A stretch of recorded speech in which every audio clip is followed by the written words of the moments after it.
A bloody Christmas Eve. A girl is thrown to her death in a blizzard. The Mafia Boss finds her under an awning, her chest still beating. He will kill the one who did this, but first he must save her, and when she opens her eyes to him for the first time, he knows that everything has changed forever. Hello, everyone. This is a story of courage, betrayal, and love in the underworld. Watch until the end, like and comment where you're watching from so I know how far this story has come. Now, let's begin. The wind screamed like something dying. Elena Vale pressed her forehead against the frosted window of the third-floor library and watched the blizzard devour Manhattan. Snow fell so thick she couldn't see the iron gates at the end of the driveway anymore. Just white. Just wind. Just the kind of storm that killed people stupid enough to be caught outside. She was supposed to be decorating. Christmas Eve at the Moretti estate meant every banister needed garland, every doorway needed ribbon, every surface needed to gleam like new money. The house manager had made that clear 3 hours ago when he'd shoved the box of ornaments into her arms and told her to make the grand staircase look like something out of a magazine. Victor Hale didn't ask. He ordered. And if you were 19 years old with a high school diploma and no family to fall back on, you did what Victor Hale told you to do. Elena tugged her sleeves down over her knuckles and turned away from the window. The library was colder than it should have been. Everything in this house was colder than it should have been. Marble floors, vaulted ceilings, furniture that looked expensive enough to pay off her student loans twice over. The Moretti mansion wasn't a home. It was a monument, and she was just another piece of the staff keeping it polished. She grabbed the box of crystal ornaments and headed for the staircase. The grand foyer stretched out below her like something from a movie. Chandeliers the size of cars. A staircase wide enough to drive a truck up. The kind of space that made you feel small just standing in it. Elena had been working here for 6 months, and she still wasn't used to it. Every time she walked through the front doors, she felt like an imposter. Like someone was going to figure out she didn't belong and throw her back onto the street where she came from. She set the box down on the third step and started unwrapping the garland. Her fingers were clumsy from the cold. The estate's heating system was top of the line, but Victor kept it low in the staff areas. Said it built character. Elena thought it mostly just built resentment, but she kept that opinion to herself. Footsteps echoed from the hallway above. She glanced up and saw Victor descending toward her. 40-something, graying at the temples, with the kind of face that looked like it had forgotten how to smile sometime in the 90s. He wore a 3-piece suit even though it was almost midnight. Victor Hale was the kind of man who thought presentation equaled power. "You're behind schedule," he said. Elena kept her eyes on the garland. "I'm working on it. Mr. Moretti will be home within the hour. This needs to be finished." "It will be." Victor stopped 2 steps above her, close enough that she could smell his cologne. Expensive, suffocating. He leaned down and inspected the garland she'd just hung. His mouth tightened. "This is crooked. It's not. Don't argue with me." His voice dropped lower, colder. "Fix it." Elena's jaw clenched, but she reached up and adjusted the garland. It looked exactly the same as before. Victor nodded like she'd just corrected some catastrophic error and continued down the stairs without another word. She waited until his footsteps faded before she let out a breath. 6 months. She'd been dealing with Victor Hale's bullshit for 6 months. The other staff members said he'd been worse since Mr. Moretti promoted someone else to head of security last year. Said Victor had expected the position and took it personally when it went to someone younger. Now he spent his days micromanaging the household and making everyone miserable in the process. Elena pulled another ornament from the box. This one was heavier than the others. Older. The glass was hand-blown, swirled with gold leaf, probably worth more than she made in a month. She held it carefully and reached for the lowest branch of the massive Christmas tree positioned at the base of the stairs. Her foot slipped. Just a half inch. Just enough. The ornament tumbled from her fingers and hit the marble floor with a sound like a gunshot. Elena's heart stopped. She stared down at the shattered glass spreading across the white stone like a pool of liquid gold. Her brain screamed at her to move, to clean it up, to fix this before anyone saw.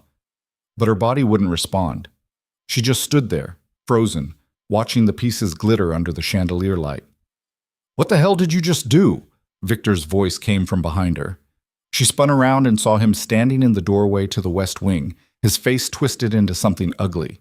"It was an accident," Elena said. Her voice came out smaller than she wanted. I slipped. I'll clean it up right now. Do you have any idea what that was worth? Victor crossed the foyer in 4 long strides. He grabbed her wrist and yanked her toward the shattered ornament. Look at it. Look at what you've done. Elena tried to pull away, but his grip tightened. I said it was an accident. Yeah. God. That vase belonged to Mr. Moretti's grandmother. It's been in his family for 3 generations. Victor's face was inches from hers now. She could see the veins standing out on his forehead. You just destroyed an irreplaceable family heirloom because you're clumsy and careless. It's an ornament, Elena shot back. It's not. The slap came so fast she didn't see it coming. Her head snapped to the side and pain exploded across her cheek. She stumbled backward and caught herself on the banister, her ears ringing. Victor was breathing hard. His hand was still raised. For a second, Elena thought he might hit her again. Instead, he lowered his arm and straightened his suit jacket. You're done, he said quietly. Get out. Elena's cheek throbbed. She pressed her palm against it and felt heat radiating from the skin. You can't fire me. Only Mr. Moretti can. I don't care what Mr. Moretti says. You're leaving, now. Victor grabbed her arm and dragged her toward the front entrance. Elena tried to dig her heels in, but the marble was too slick. She slid across the floor like a rag doll. Wait, she said. Wait, please. I need this job. I can pay for the ornament. I can... Victor wasn't listening. He shoved her toward the coat closet near the entrance and pulled out her thin uniform jacket, the one she wore on her walk from the bus stop to the estate. It wasn't designed for a blizzard. It wasn't designed for anything below 40 degrees. Put it on, Victor ordered. Are you insane? Elena stared at him. There's a blizzard outside. I'll freeze to death before I make it to the main road. Should have thought about that before you broke Mr. Moretti's property. Victor thrust the jacket at her. When she didn't take it, he dropped it on the floor. Put it on or I'll throw you out without it. Elena's hands were shaking, not from the cold, from rage, from fear, from the sudden realization that Victor Hale wasn't just angry. He was enjoying this. She bent down and picked up the jacket. It felt like tissue paper in her hands. She pulled it on, and the wind immediately found every gap in the fabric. The front door was still closed, and she was already freezing. Victor grabbed her arm again and hauled her toward the entrance. Elena's boot scraped against the marble as she tried to resist, but it was useless. He was stronger, and he had momentum, and he wanted her gone.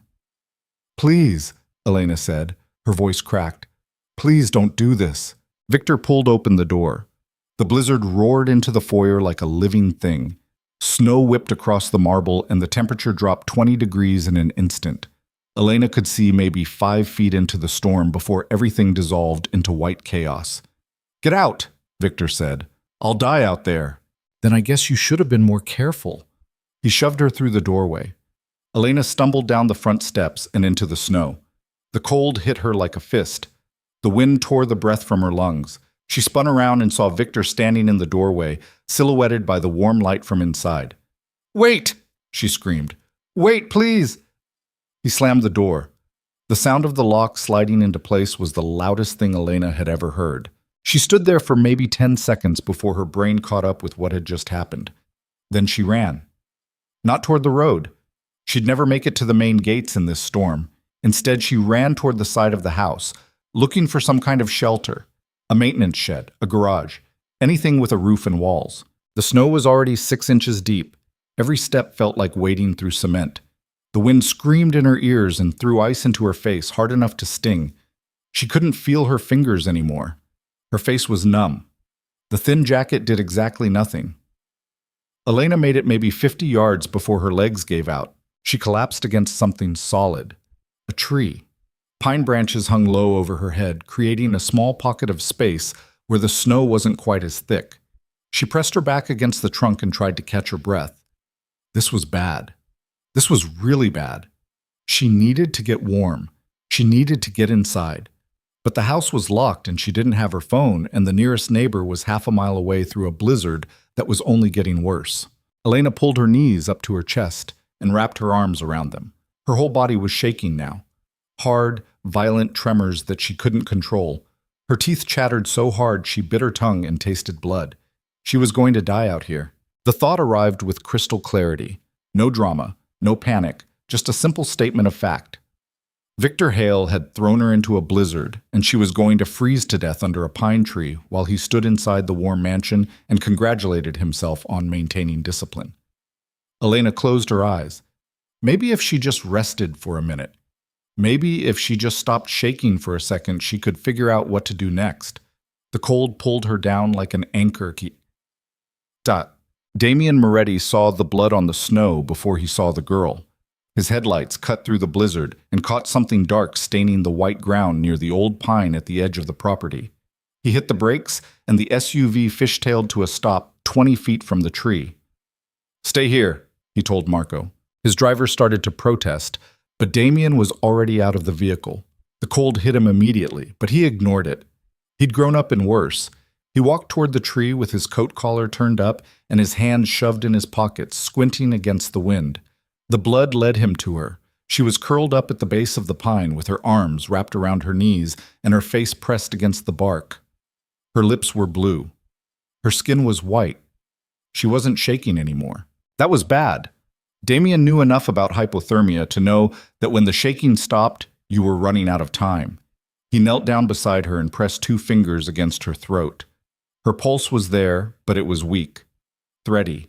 Her breathing was shallow. She was maybe 5 minutes from gone. Damien stood and turned back toward the SUV. Marco had gotten out and was walking toward him through the snow. "Call Dr. Chen," Damien said. "Tell him I'm bringing someone in. Hypothermia, possible frostbite. Have him ready." "Who is she?" "I don't know yet." Damien bent down and slid his arms under the girl's shoulders and knees. She was lighter than he expected. He straightened up and she made a small sound against his chest. Not quite conscious. Not quite gone. He carried her back to the SUV and climbed into the back seat with her still in his arms. Marco got behind the wheel and punched the accelerator. The vehicle lurched forward and carved a path through the snow toward the main house. Damien looked down at the girl in his lap. Her face was young, 19, maybe 20. Dark hair plastered to her forehead, a bruise blooming across her left cheek in the shape of someone's hand. His jaw tightened. "Marco," he said quietly, "when we get to the house, pull the security footage from the last 2 hours. Everything. I want to know how this girl ended up dying in my front yard." "Yes, sir." The SUV skidded to a stop in front of the main entrance. Damien kicked the door open and carried the girl up the steps. The front door swung inward before he reached it. One of the night staff stood there with his eyes wide. "Get Dr. Chen," Damien ordered.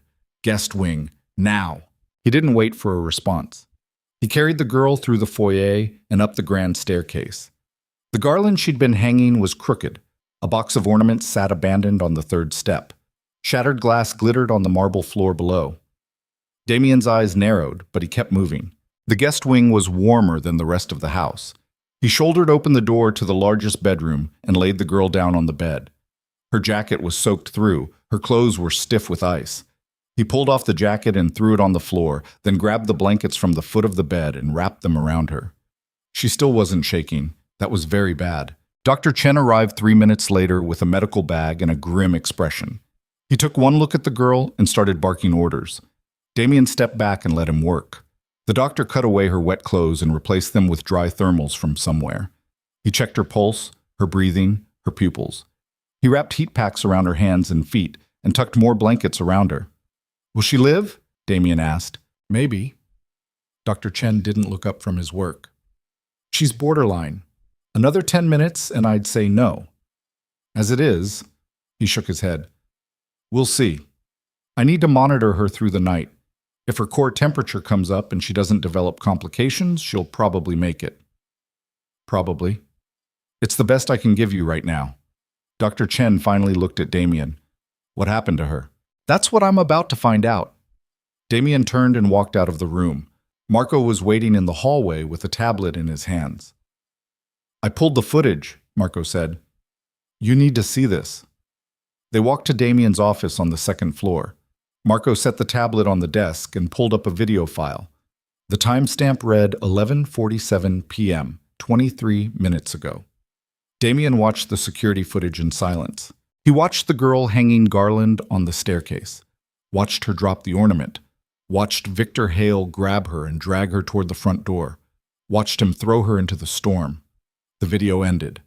Damien set the tablet down very carefully. His hands were steady. His voice was calm when he spoke. "Where is Victor now?" "In his quarters," Marco said. "Third floor, west wing. Get him. Bring him to the main foyer. Wake the entire staff. I want everyone downstairs in 5 minutes." Marco hesitated. "Sir." 5 minutes, Marco." "Yes, sir." Marco left. Damien stayed in his office and stared at the frozen image on the tablet screen. The girl's face twisted in fear as Victor shoved her toward the door. The bruise on her cheek. The thin jacket that wouldn't save her. Something cold and familiar settled in Damien's chest. He recognized it. He'd felt it before, years ago, when he'd learned what loyalty meant in this world. When he'd learned that the people who worked for you were either assets or liabilities, and liabilities needed to be removed before they caused problems. Victor Hale had just become a liability. Damien stood and buttoned his suit jacket. Then he walked downstairs to handle it. Tut! The staff gathered in the foyer like sheep called to slaughter. They stood in a loose semicircle at the base of the grand staircase. 19 people in various states of sleepwear and confusion. The night crew. The skeleton staff that kept the mansion running while Damien was away on business. They were all afraid. Damien could see it in their faces. They'd heard the stories. They knew what happened when you disappointed Damien Moretti. Victor Hale stood at the front of the group with his arms crossed and his expression carefully neutral. He'd put on a fresh suit, combed his hair. He looked like a man who thought he was about to receive a commendation for maintaining order in the household. He was wrong. Damien descended the stairs slowly. He didn't rush, didn't speak, just walked down step by step while everyone watched. When he reached the bottom, he stopped in front of the shattered ornament and looked down at it. "Someone want to explain this?" he asked quietly. Victor stepped forward. "There was an incident earlier tonight, Mr. Moretti. One of the housekeeping staff was careless and broke a family heirloom. I took appropriate action and dismissed her immediately. I apologize that she left such a mess behind, but I assure you..." "Where is she now?" Victor blinked. "I'm sorry?" "The girl you dismissed." Damien looked up at him. "Where is she now?" "I sent her home. The weather was poor, but she insisted she could manage." "Don't lie to me." Victor's mouth closed. The foyer went very quiet. Damien pulled his phone from his pocket and held it up. The security footage played on the screen. No sound. Just Victor dragging the girl toward the door. Just Victor throwing her into the storm. Just Victor slamming the door and walking away. "I'll ask again," Damien said softly. "Where is she now?" Victor's face had gone pale. He glanced at the other staff members. They were all staring at him. No one moved to defend him. No one said a word. "Mr. Moretti," Victor said, "I can explain..." "Explain what? That you threw a 19-year-old girl into a blizzard because she broke an ornament?" Damien's voice was still quiet, still calm. That made it worse. "Explain that you struck her first, that you locked her out of the house in sub-zero temperatures with no phone and no transportation. She was careless. She destroyed your property. I was maintaining discipline. You were murdering her." The word hung in the air like smoke. Victor opened his mouth, closed it, opened it again. That's not... I would never... "She's upstairs right now," Damien said. "In the guest wing. Dr. Chen says she might live." "Might?" "Because I found her collapsed under a tree on the edge of the property with a core temperature low enough to stop her heart." He took a step closer to Victor. "You did that. You threw her into a storm and walked away." Victor's composure was cracking. "I didn't know I thought she'd go to the road." "In a blizzard, with no coat. After you hit her..." Damien's voice dropped even lower. "Tell me something, Victor. How long have you worked for me?" 8 years, Mr. Moretti." 8 years. "And in those 8 years, have I ever given you the authority to discipline my staff with violence?" Victor said nothing. "Have I ever told you it was acceptable to throw people into blizzards when they made mistakes?" Victor's jaw clenched. "No, sir." "Then why did you think you could do it tonight?" The silence stretched out. No one in the foyer moved. They were all watching Victor now, waiting to see what he'd say, waiting to see if he'd dig himself deeper or try to crawl out. Victor chose poorly. "With respect, Mr. Moretti, you weren't here. Someone needed to maintain order. That girl has been a problem since the day she was hired. Lazy, disrespectful, always questioning my authority. Tonight was simply the final, get out. Victor stopped. What? Get out of my house. Damien's voice was flat. You're fired. You have 10 minutes to pack your things. Anything you leave behind will be burned. Marco will escort you to the gates. If you set foot on this property again, I'll have you arrested for trespassing. Are we clear? Victor's face went from pale to red. You can't. I've given 8 years to this household. I've been loyal. Ah, loyal. Damien laughed. It was not a pleasant sound. You just tried to kill someone because she broke an ornament that costs less than your monthly salary. That's not loyalty, Victor. That's sadism, and I don't employ sadists. This is about the security position, isn't it? Victor's voice rose. You've wanted me gone ever since you promoted Rodriguez instead of me. You've been looking for an excuse. I don't need an excuse. I own this house. I own everything in it, including your job. Damien stepped closer until they were almost nose to nose. But if you want an excuse, here it is. You're a small, cruel man who gets off on hurting people who can't fight back. You've been abusing my staff for months, and I let it slide because you were useful. But tonight you crossed a line.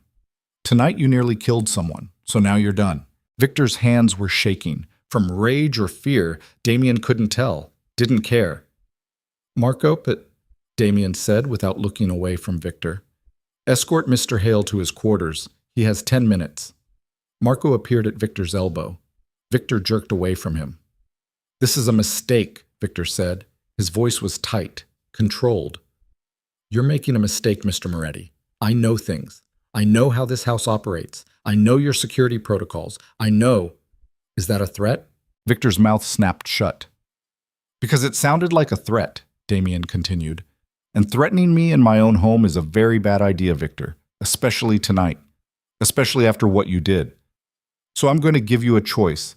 You can leave quietly in the next 10 minutes and we'll never see each other again. Or you can keep talking and I'll have Marco break both your legs before he throws you out into the same blizzard you threw that girl into. Which would you prefer? Victor stared at him. For a moment, Damien thought the man might actually be stupid enough to push it. Then Victor's shoulders sagged. 10 minutes, Marco said quietly. He touched Victor's elbow. This time, Victor didn't pull away. He just turned and walked toward the stairs with Marco behind him. Damien watched them go, then he turned to face the rest of the staff. Let me be clear, he said. What happened tonight was unacceptable. If any of you ever lay a hand on another staff member, if any of you ever endanger someone's life over property damage, you will be fired immediately and prosecuted to the fullest extent of the law. I don't care how long you've worked here. I don't care what the circumstances are. Violence is not tolerated in this house. Are we clear? 19 heads nodded in unison. Good. Clean up the glass. Finish the decorating. And someone bring coffee up to Dr. Chen in the guest wing. He's going to be there all night. The staff scattered. Within 30 seconds, the foyer was empty except for Damien and the shattered ornament on the floor. He knelt down and picked up one of the larger pieces. Gold leaf swirled through the glass like frozen smoke. It had been his grandmother's favorite. She'd brought it with her from Sicily 60 years ago. It was just an ornament. Damien set the piece down and stood. Then he climbed the stairs toward the guest wing, where a girl he'd never met was fighting to stay alive because one of his employees had decided she was disposable. He needed to make sure she survived. Not because it would look bad if she died. Not because it would create legal problems. But because the alternative, letting Victor Hale win, was unacceptable. Damien Moretti had built his empire on control. On knowing exactly what was happening in his world at all times. On making sure that people who worked for him understood the rules and followed them. Tonight, Victor had broken those rules, had acted without authority, had nearly killed someone for no reason other than petty cruelty. That couldn't stand. Damien reached the guest wing and found Dr. Chen sitting in a chair beside the bed, monitoring the girl's vitals on a portable machine. Her face was still too pale, but there was color coming back to her lips. Her chest rose and fell in a steady rhythm. How is she? Damien asked. Stable. Her temperature's coming up. Slowly, but it's moving in the right direction. Dr. Chen glanced at him. She got lucky. A few more minutes and we'd be having a different conversation. When will she wake up? Could be hours. Could be tomorrow. Her body needs time to recover. Damien nodded. He walked to the window and looked out at the storm. It was starting to ease. The wind wasn't screaming anymore. The snow was falling straight down instead of sideways. "I want security posted outside this room," he said. 24 hours. No one gets in except you and me." Dr. Chen frowned. "You think someone's going to try something?" "I think Victor Hale is angry and humiliated and probably drunk by now. I don't trust what he might do." Damien turned back to the doctor. "She stays here until I say otherwise. Understood?" "Understood." "Good." Damien walked to the door. He paused with his hand on the handle and looked back at the girl in the bed. She was curled on her side now, one hand tucked under her cheek. She looked impossibly young, impossibly fragile. "What's her name?" Damien asked. Dr. Chen checked his notes. "Elena Vale." "Elena." Damien tested the name silently. It felt right somehow, old-fashioned, strong. "Make sure she lives, Dr. Chen." "I'll do my best." Damien nodded and left. He walked back to his office and poured himself 3 fingers of scotch. Then he sat down at his desk and pulled up the security footage again. He watched it 5 times. Watched Elena hanging garland. Watched her drop the ornament. Watched the fear on her face when Victor grabbed her. Watched her beg him not to throw her outside. Watched Victor do it anyway. Damien finished his scotch and poured another. He'd built his reputation on being cold, on being untouchable, on making decisions based on logic and strategy, not emotion. But watching that video made something twist in his chest that felt uncomfortably close to rage. Victor Hale had worked in this house for 8 years, had been part of Damien's operation since before the organization was even fully formed. He knew the rules, he knew the protocols, he knew that violence against staff was grounds for immediate termination, and he'd done it anyway, because he thought he could get away with it, because he thought Damien wouldn't find out, because he thought one 19-year-old girl was disposable. Damien finished his second scotch and set the glass down. Victor Hale had made a mistake tonight, a big one. And now he was going to spend the rest of his life knowing that his career had ended because he couldn't control his temper over a broken ornament. It should have felt like justice. Instead, it felt incomplete. Damien stood and walked back to the guest wing.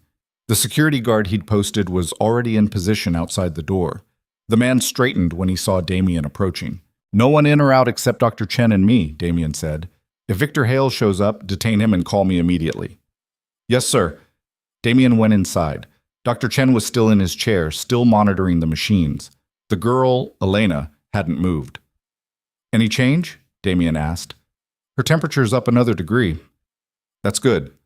She's not out of danger yet, but she's heading in the right direction." Damien walked to the bed and looked down at Elena's face.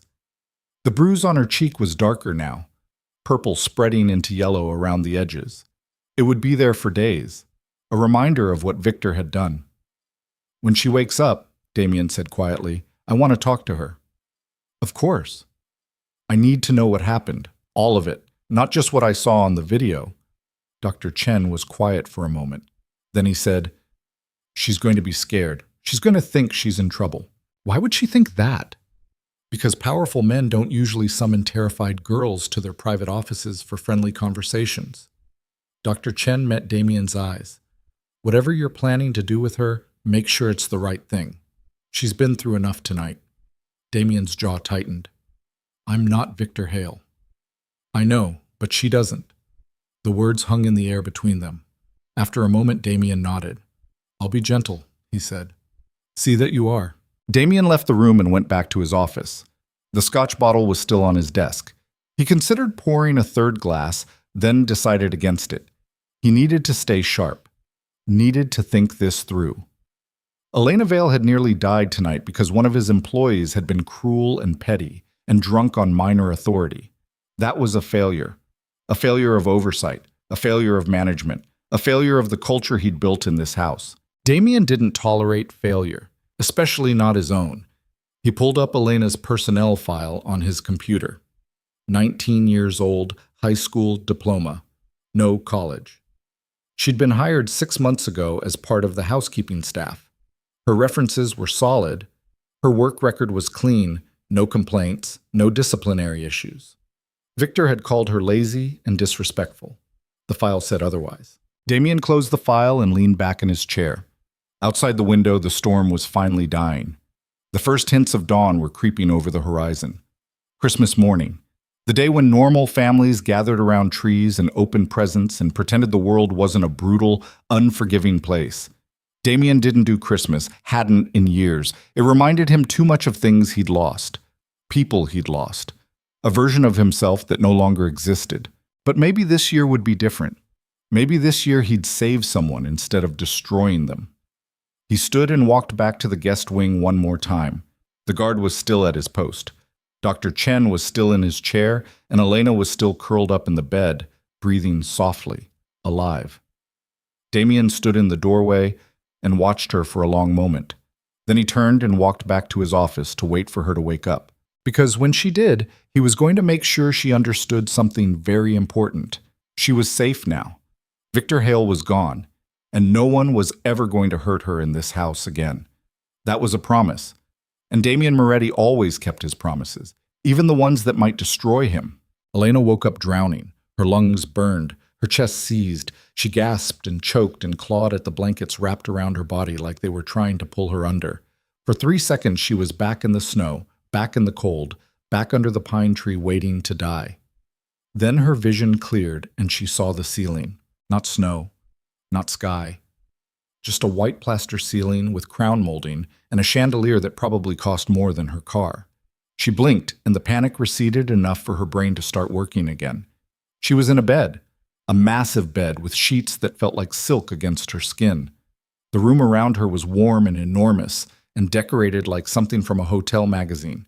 Floor-to-ceiling windows, antique furniture, a fireplace with actual logs burning in it. Elena tried to sit up and her body screamed in protest. Every muscle felt like it had been beaten with a hammer. Her hands were wrapped in bandages, her feet throbbed, her face hurt. Easy. She jerked her head toward the voice and immediately regretted it. Pain spiked through her skull. A man was sitting in a chair beside the bed. Late 50s, graying hair, wire-rimmed glasses. He wore a cardigan and held a clipboard. "Doctor," her brain supplied. "This man is a doctor." "Where am I?" Her voice came out like gravel. "Guest wing of the Moretti estate. You've been unconscious for 14 hours. The doctor set down his clipboard and reached for a glass of water on the nightstand. "Drink this, slowly." Elena took the glass with shaking hands and sipped. The water hurt going down. Everything hurt. She drank anyway because her throat felt like sandpaper. "What happened?" she asked. "You nearly froze to death. Severe hypothermia, minor frostbite on your fingers and toes, mild concussion from where you hit your head on the tree. You're lucky to be alive." The doctor took the glass back when she finished. "Do you remember anything from last night?" Last night. Elena closed her eyes, and it all came rushing back. The ornament, Victor's hand across her face, the storm, the cold that felt like knives in her lungs. "Victor threw me out," she said quietly. "I broke something and he threw me into the blizzard." "I know." Mr. Moretti saw the security footage. Elena's eyes snapped open. "Mr. Moretti is here?" "He's the one who found you, carried you inside himself." The doctor stood and checked one of the machines beside the bed. "He wants to speak with you when you're feeling up to it." "I don't—" Elena's chest tightened.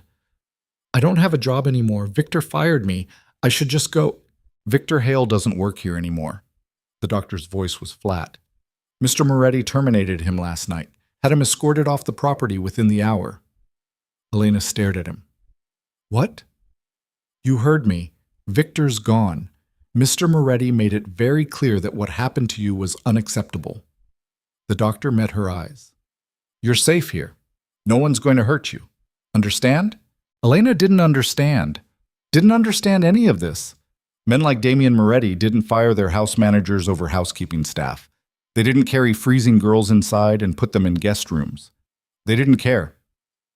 "I need to talk to him," Elena said. "He's sleeping. He was up all night." The doctor moved toward the door. "I'll let him know you're awake. In the meantime, rest. Your body needs time to heal." "Wait!"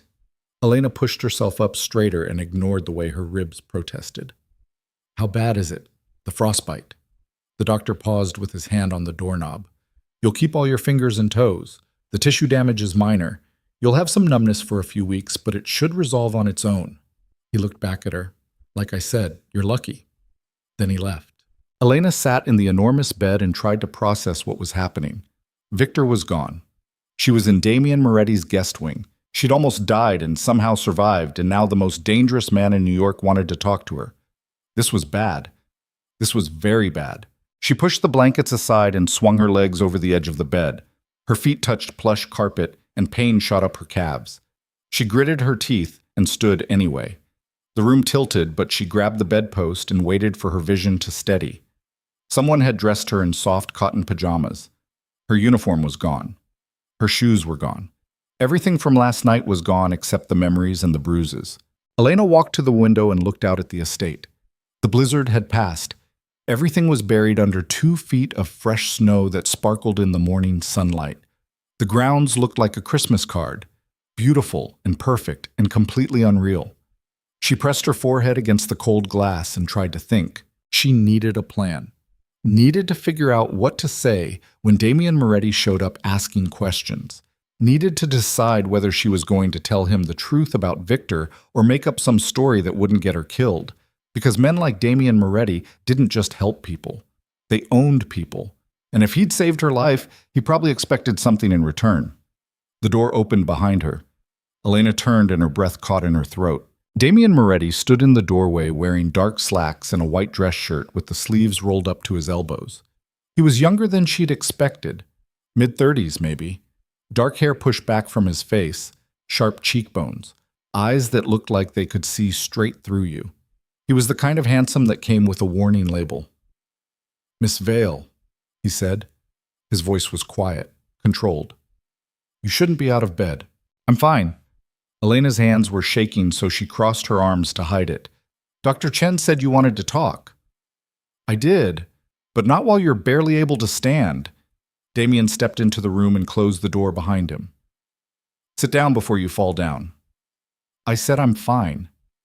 "And I said sit down." His tone didn't change, but something in his expression did. Something that made Elena's survival instincts scream at her to obey. She walked back to the bed and sat on the edge. Damien stayed near the door, keeping distance between them, like he knew she was afraid and didn't want to make it worse. "How are you feeling?" he asked. "Like I got hit by a truck." Elena flexed her bandaged fingers. "But alive. Dr. Chen says I have you to thank for that." "I found you. Dr. Chen did the hard part." Damien leaned against the wall and studied her face. "What do you remember from last night?" "All of it." "Then tell me." Elena looked down at her hands. "Does it matter? Victor's already gone. It matters to me." "Why?" She looked up at him. "Why do you care what happened to some random housekeeper?" Damien was quiet for a long moment. Then he said, "Because you almost died on my property. Because one of my employees threw you into a blizzard and locked the door behind you. Because if I hadn't come home when I did, you'd be dead right now, and it would be my fault for not knowing what kind of man I had running my household." "It wouldn't be your fault. You weren't even here." "That's exactly why it would be my fault." Damien pushed off the wall and walked closer. Not threatening, just closing the distance. "I built this organization. I hired Victor Hale. I trusted him with authority he clearly couldn't handle, and when he abused that authority, someone nearly died.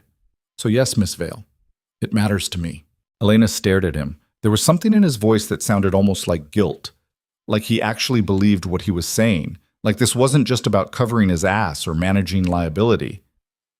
"I broke an ornament," she said finally. "It was an accident, but Victor didn't care. He grabbed me and dragged me to the door. I tried to explain, but he wasn't listening. He just wanted me gone." She touched the bruise on her cheek. "He hit me first, then he threw me outside." Damien's jaw tightened. "Did he say anything before he did it?" "He said I was careless, that I destroyed your property, that I should have been more careful." Elena's throat tightened. "He said if I froze to death, it was my own fault." Jesus. Damien turned away and walked to the window. He stood there for a minute, his shoulders rigid, his hands shoved in his pockets. When he spoke again, his voice was very quiet. "I'm sorry that happened to you. It's not your fault." "Yes, it is." He looked back at her. "Victor worked for me. He represented me. When he hurt you, he did it with my authority whether I knew about it or not. That makes it my responsibility. He paused. I can't undo what happened, but I can make sure it doesn't happen again. By firing him. By making an example of him. Damien walked back toward the bed. The entire staff was there when I terminated him. They all saw what he did. They all heard me tell him that violence is not tolerated in this house. And they all know that if they ever do something like this, they'll suffer the same consequences. Elena studied his face. You're trying to scare them. I'm trying to protect them. There's a difference. Damien sat down in the chair Dr. Chen had vacated. Victor Hale spent 8 years abusing his authority. He made people miserable because he could, because he enjoyed it. I let that continue because I wasn't paying attention. That ends now. So what happens to me? The question hung in the air between them. Damien tilted his head slightly. What do you want to happen? He asked. I want my job back. You still have it. You were never officially fired. Victor said, Victor didn't have the authority to fire you. Only I do. Damien leaned forward with his elbows on his knees. But I'm not going to make you come back if you don't want to. After what happened, I'd understand if you wanted to work somewhere else. Somewhere safer. Elena laughed. It came out bitter. Safer, right. Because there are so many safe jobs for 19-year-old girls with no degree and no references. You have references. Dr. Chen spoke with the rest of the staff this morning. They all say you're hardworking and reliable. I'll write you a letter of recommendation myself if that's what you need. Why would you do that? Because you deserve it. Elena stared at him. This didn't make sense. None of this made sense. Damien Moretti was supposed to be a crime lord, a monster, the kind of man who built empires on blood and fear and broken bodies. He wasn't supposed to sit in her room apologizing for things that weren't his fault and offering to help her find a new job.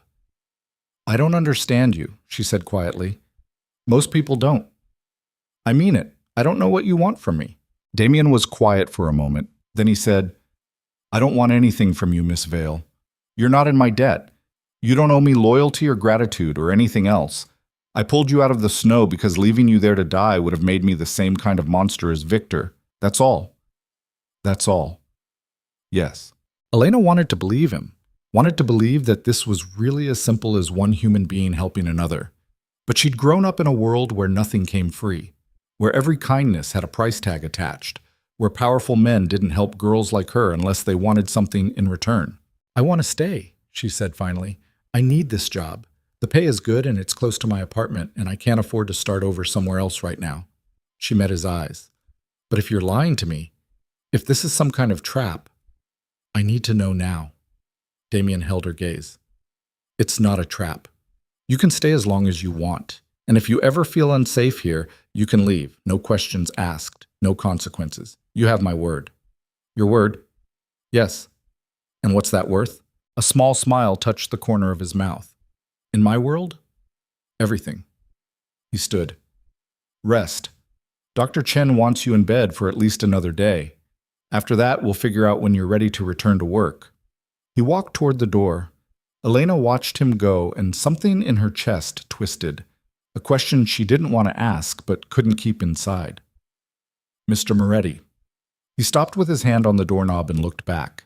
Why did you come looking for me? She asked. You didn't know who I was. You could have just assumed I left for the night. Damien was quiet for a long moment. Then he said, I saw blood on the snow. I'm not in the habit of ignoring things like that. He opened the door. Get some rest, Miss Vale. Then he was gone. Elena sat on the bed for a long time after he left, trying to make sense of what had just happened, trying to reconcile the man who'd sat in her room apologizing with the reputation that preceded him. She couldn't do it. The pieces didn't fit. But maybe that was the point. Maybe Damien Moretti was more complicated than the stories suggested. Maybe he was human under all that power and control, or maybe he was just very good at lying. Elena lay back down and pulled the blankets over herself. Her body ached. Her head throbbed.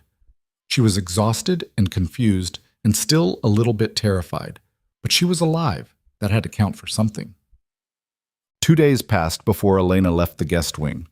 Dr. Chen checked on her every few hours, monitoring her temperature and her vitals and making sure the frostbite was healing properly. The numbness in her fingers was fading. The bruise on her cheek had turned from purple to yellow. She could walk without her feet screaming in protest. She was ready to get out of this room. The staff brought her meals 3 times a day. Actual meals, not the leftovers they usually got in the staff dining area. Steak and potatoes. Fresh bread. Soup that tasted like someone's grandmother had made it. Elena ate everything they brought her because she was starving and because refusing seemed rude. Damien didn't come back. She told herself that was fine, told herself she didn't want to see him anyway. But every time the door opened, she looked up expecting to see him standing there. He never was. On the 3rd morning, Dr. Chen cleared her to return to work. He gave her a bottle of pain medication and strict instructions to take it easy for another week. No heavy lifting, no long shifts. If she felt dizzy or nauseous or experienced any numbness, she was to come find him immediately. Elena nodded and promised she'd be careful. Then she walked back to the staff quarters to change into her uniform. The other housekeepers looked at her like she'd returned from the dead. Maybe she had. They asked if she was okay, asked what happened, asked if it was true that Mr. Moretti had fired Victor Hale in front of everyone. Elena confirmed that part was true and didn't elaborate on the rest. She changed into her uniform and reported to the new house manager, a stern woman in her 50s named Margaret, who had been promoted from the kitchen staff. Margaret looked her up and down and said, "You're on light duty for the rest of the week. Dusting, organizing, nothing strenuous. Understood?" "Yes, ma'am." "Good. Start with the library on the 3rd floor. That'll keep you busy for a few hours." Elena grabbed her supplies and headed upstairs. The library was enormous and quiet, and exactly what she needed. She could lose herself in the work, could stop thinking about Damien Moretti and Victor Hale and how close she'd come to dying. She was dusting the shelves near the window when she heard footsteps behind her. "Miss Vale?" Elena turned and found Damien standing in the doorway. He wore a dark suit today. All business, all control. He looked like the man from the stories again. "Mr. Moretti," she said, "I didn't know you were home." "I'm not usually here during the day. I had a meeting in the city that got canceled." He walked into the library and closed the door behind him. "How are you feeling?" "Better. Dr. Chen cleared me to come back to work." "Good. That's good." Damien stopped a few feet away from her and shoved his hands in his pockets. "Listen, I need to talk to you about something." Elena's stomach dropped. Here it comes, she thought. Here's the price. "Victor Hale has been making threats," Damien said. "Nothing direct, nothing we can prove, but he's been talking to people in the city, people I do business with, telling them I'm unstable, that I overreacted, that he was just maintaining discipline and I fired him because I'm losing control. Is that a problem for you?" "It could be. My reputation is built on consistency, on people knowing exactly what I'll do in any given situation. If Victor convinces enough people that I'm unpredictable, it creates opportunities for my competitors." Damien's jaw tightened. "I'm handling it, but I wanted you to know in case he tries to contact you." "Why would he contact me?" Because you're the reason he got fired. Because humiliating him in front of the entire staff wasn't enough. He's angry, and he's looking for someone to blame." Damien took a step closer. "If he reaches out, if he shows up here or calls you or sends you a message, I need you to tell me immediately. Don't engage with him. Don't try to handle it yourself. Just come find me. Understood?" Elena nodded. "Understood. I've increased security around the estate. There are more guards, better cameras. Victor won't get within 100 yards of this property, but I need you to be careful when you leave here, when you go home, when you're out in the city." "You really think he'd come after me?" "I think Victor Hale is the kind of man who holds grudges, and right now you represent everything that went wrong for him." Damien's expression softened slightly. "I'm not trying to scare you. I just want you to be aware." "I'm aware." "Good." He turned to leave, then paused. "One more thing. I'm moving you to a different position." Elena's chest tightened. "What?" "You're off housekeeping duty. Starting Monday, you'll be working in my office. Administrative assistant. Filing, phones, scheduling. The pay is better, and the hours are more regular." Damien glanced back at her. "If you want it." "Why?" "Because you're smart, and you're careful, and I need someone I can trust. And because keeping you visible in the main house makes it harder for Victor to try anything." He met her eyes. Also because you shouldn't have to spend the rest of your life cleaning up after people who don't respect you. Elena stared at him. I don't know what to say.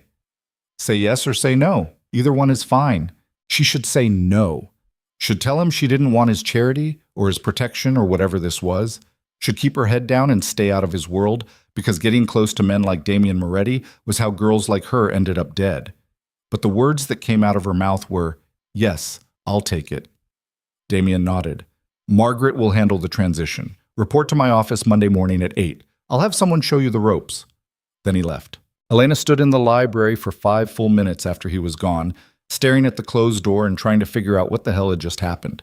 She'd just been promoted by Damien Moretti to work in his private office. This was either the best thing that had ever happened to her or the worst mistake of her life. She had a feeling she was about to find out which. Monday morning arrived too fast.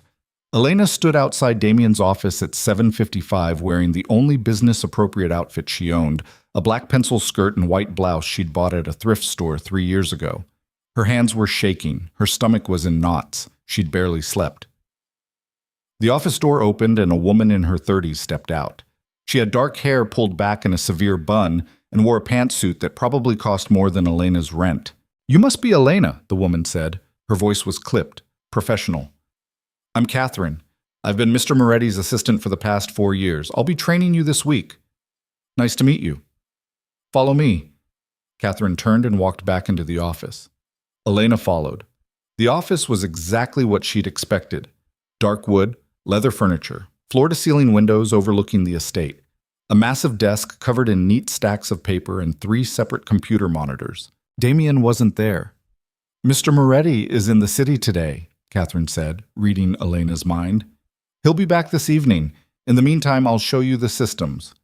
She sat down at the desk and gestured for Elena to pull up a chair. This is the scheduling software. Everything goes through here. Meetings, calls, appointments. Your job is to make sure nothing conflicts and that Mr. Moretti knows where he needs to be at all times. Elena pulled up a chair and tried to focus.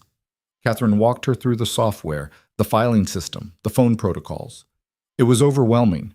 There were codes for different types of calls, color-coded files for different types of business, a system for marking which documents needed Damien's immediate attention versus which ones could wait. This seems complicated, Elena said after the first hour. It is. Mr. Moretti's time is valuable.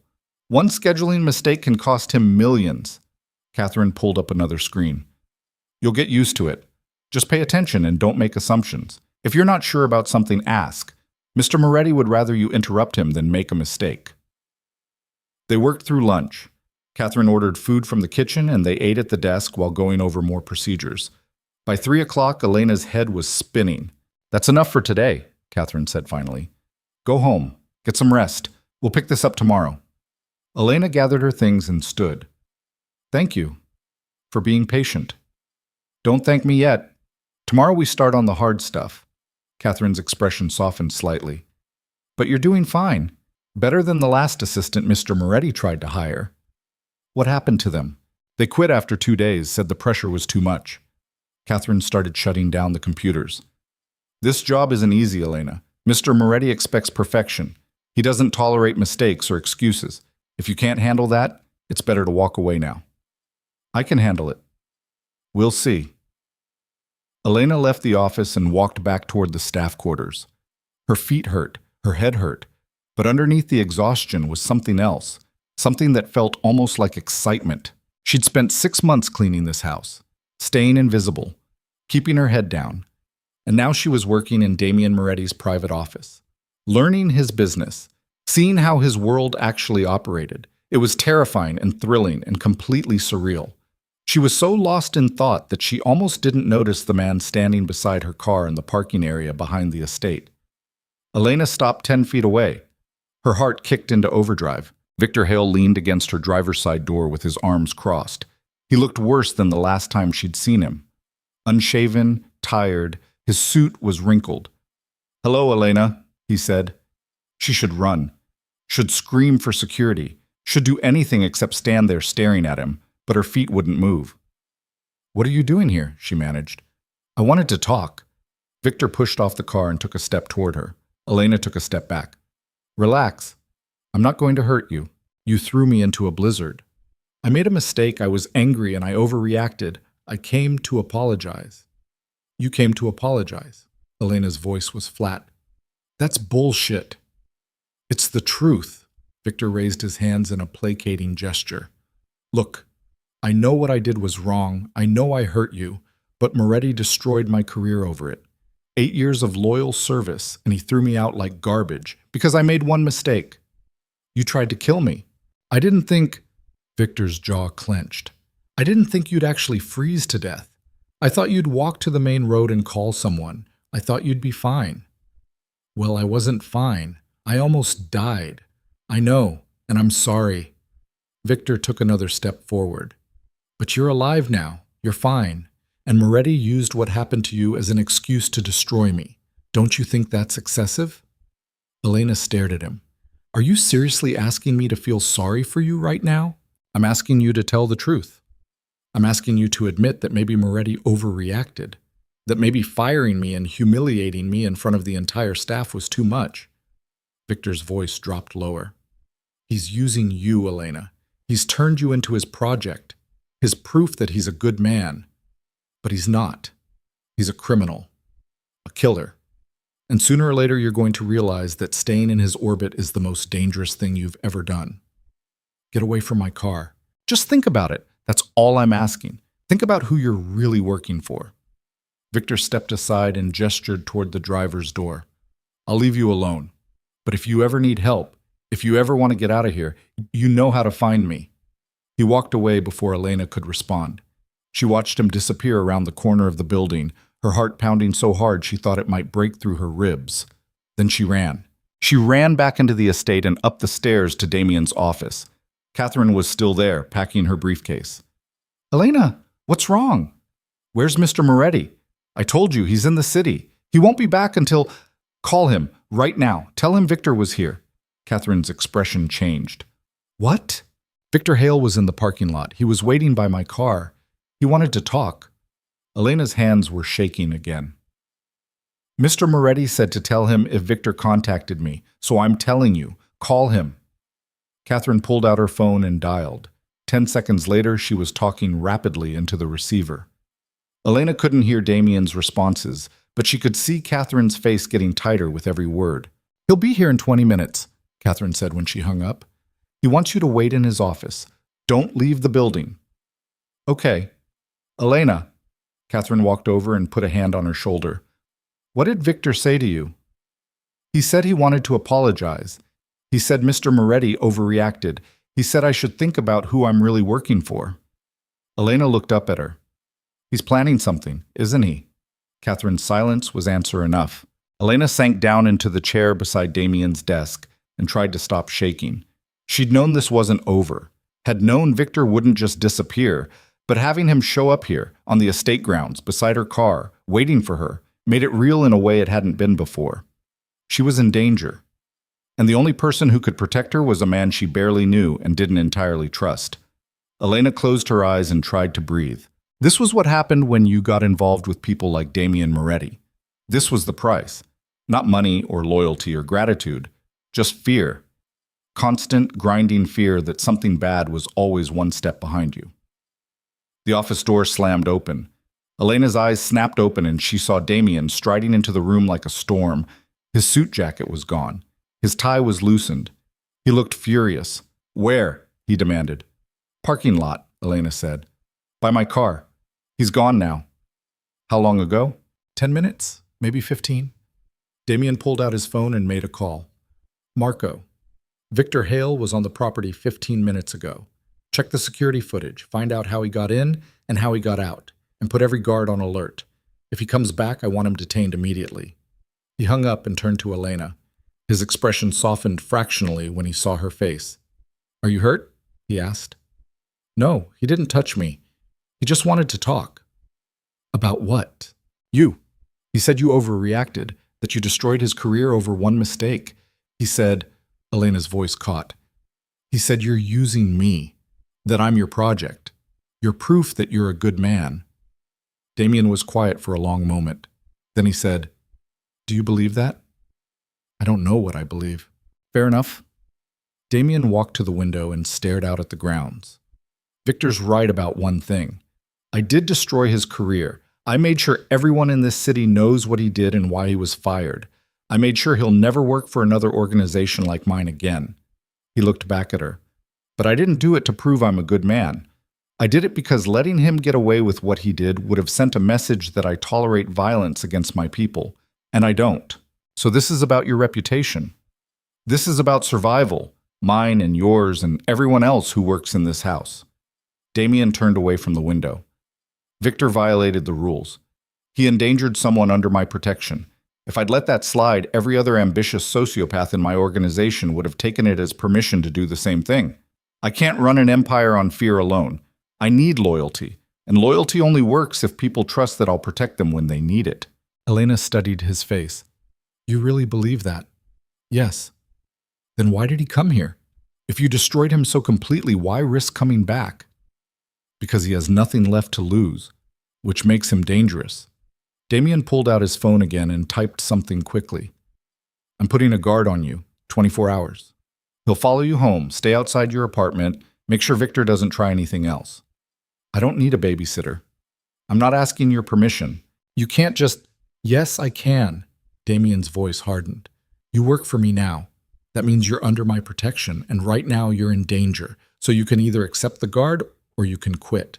Those are your options. Elena's hands clenched into fists. I hate this. I know. I hate that he's still controlling my life. Then help me stop him. Elena looked up. What? Victor came here for a reason. He wants something. Information, maybe. Or leverage. Or just the satisfaction of knowing he's still in your head. Damien leaned against the desk. If he contacts you again, I want you to engage with him. Find out what he wants. Lead him on. Give me time to figure out what he's planning. You want me to spy on him? I want you to protect yourself. Victor won't stop until he gets what he wants, or until I make him stop. And the only way I can make him stop permanently is if I know what he's planning. Damien met her eyes. I know this isn't fair. I know this isn't what you signed up for, but you're already in this, Elena. The question is whether you're going to help me end it or whether you're going to spend the rest of your life looking over your shoulder. Elena wanted to say no, wanted to walk away from this whole mess and find a nice, boring job somewhere safe. But she knew Damien was right. Victor wasn't going to leave her alone, and running away wouldn't change that. What do you need me to do? She asked quietly. Damien's expression shifted. Something like respect flickered across his face. If he contacts you again, answer. Talk to him. Find out what he wants. But don't agree to meet him anywhere without telling me first. And don't trust anything he says. I won't. Good. Damien straightened. The guard's name is Marcus. He'll be waiting for you outside when you're ready to go home.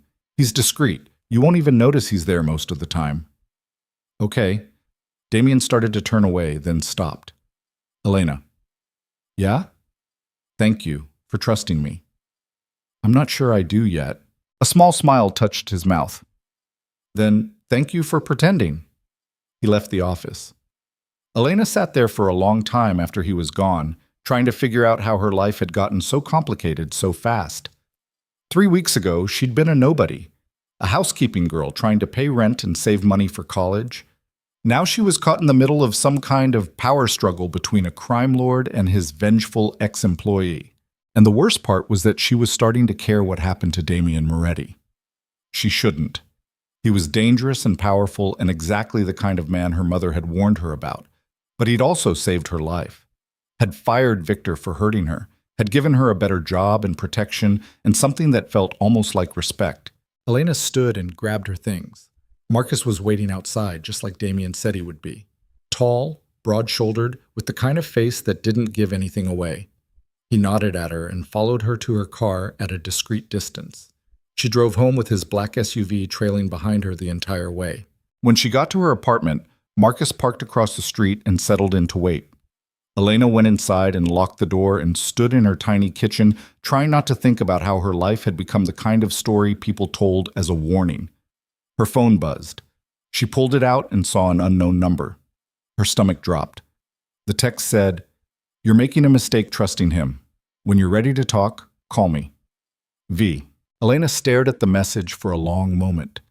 Then she screenshot it and sent it to the number Damien had given her.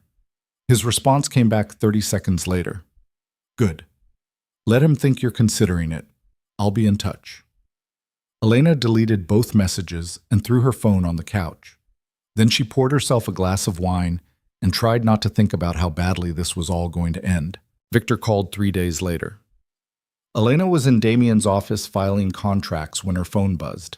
She glanced at the screen and saw the same unknown number from before. Her heart kicked against her ribs, but she kept her face neutral. Catherine was sitting 10 feet away reviewing spreadsheets. Elena answered on the third ring. Hello? I knew you'd pick up eventually. Victor's voice sounded different over the phone. Smoother, almost friendly. How've you been, Elena? What do you want? Just to talk, that's all. She heard him take a breath. I know Moretti's got you working in his office now, playing assistant.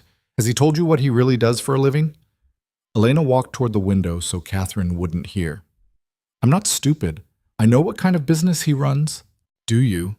Because from where I'm standing, it looks like you're in over your head. Victor's tone shifted slightly. He's using you, Elena, keeping you close so you'll feel grateful, so you'll be loyal when he needs something from you. He gave me a job, that's all. He gave you a target on your back. The people Moretti does business with don't care about housekeepers. They care about leverage, and right now you're his biggest weakness. Elena's hand tightened on the phone. If you're trying to scare me, I'm trying to warn you. There's a difference. Victor paused. Meet me tonight. Let me explain what's really going on, what Moretti isn't telling you. Why would I do that? Because you're smart enough to know that working for a man like Damien Moretti comes with consequences, and I can help you avoid them. His voice dropped lower. 8 o'clock. There's a diner on 5th in Amsterdam. Public place. Lots of witnesses. I just want to talk. Elena closed her eyes. This was what Damien wanted. Victor reaching out, making contact, giving them information they could use, but agreeing to meet him felt like stepping off a cliff. I'll think about it, she said. Don't think too long. The clock's ticking. Victor hung up. Elena stared at her phone for 10 seconds before she walked over to Catherine's desk. I need to talk to Mr. Moretti. Catherine looked up. He's in a meeting until 3. It's important. Something in Elena's expression made Catherine pick up her phone. She made a quick call, spoke quietly for 30 seconds, then hung up. He'll see you now. Conference room, 2nd floor. Elena took the stairs 2 at a time. The conference room door was closed, but she could hear voices inside. She knocked once, and the voices stopped. Come in, Damien said. Elena pushed open the door and found Damien sitting at the head of a long table with 3 men in expensive suits. They all looked at her with varying degrees of annoyance at being interrupted. I'm sorry, Elena said. I need to talk to you. It's about Victor. Damien's expression didn't change, but his eyes sharpened. He looked at the 3 men. We're done here. Marco will see you out. The men gathered their papers and filed out without a word. When the door closed behind them, Damien leaned back in his chair. What happened? He called. He wants to meet tonight. 8 o'clock, public diner.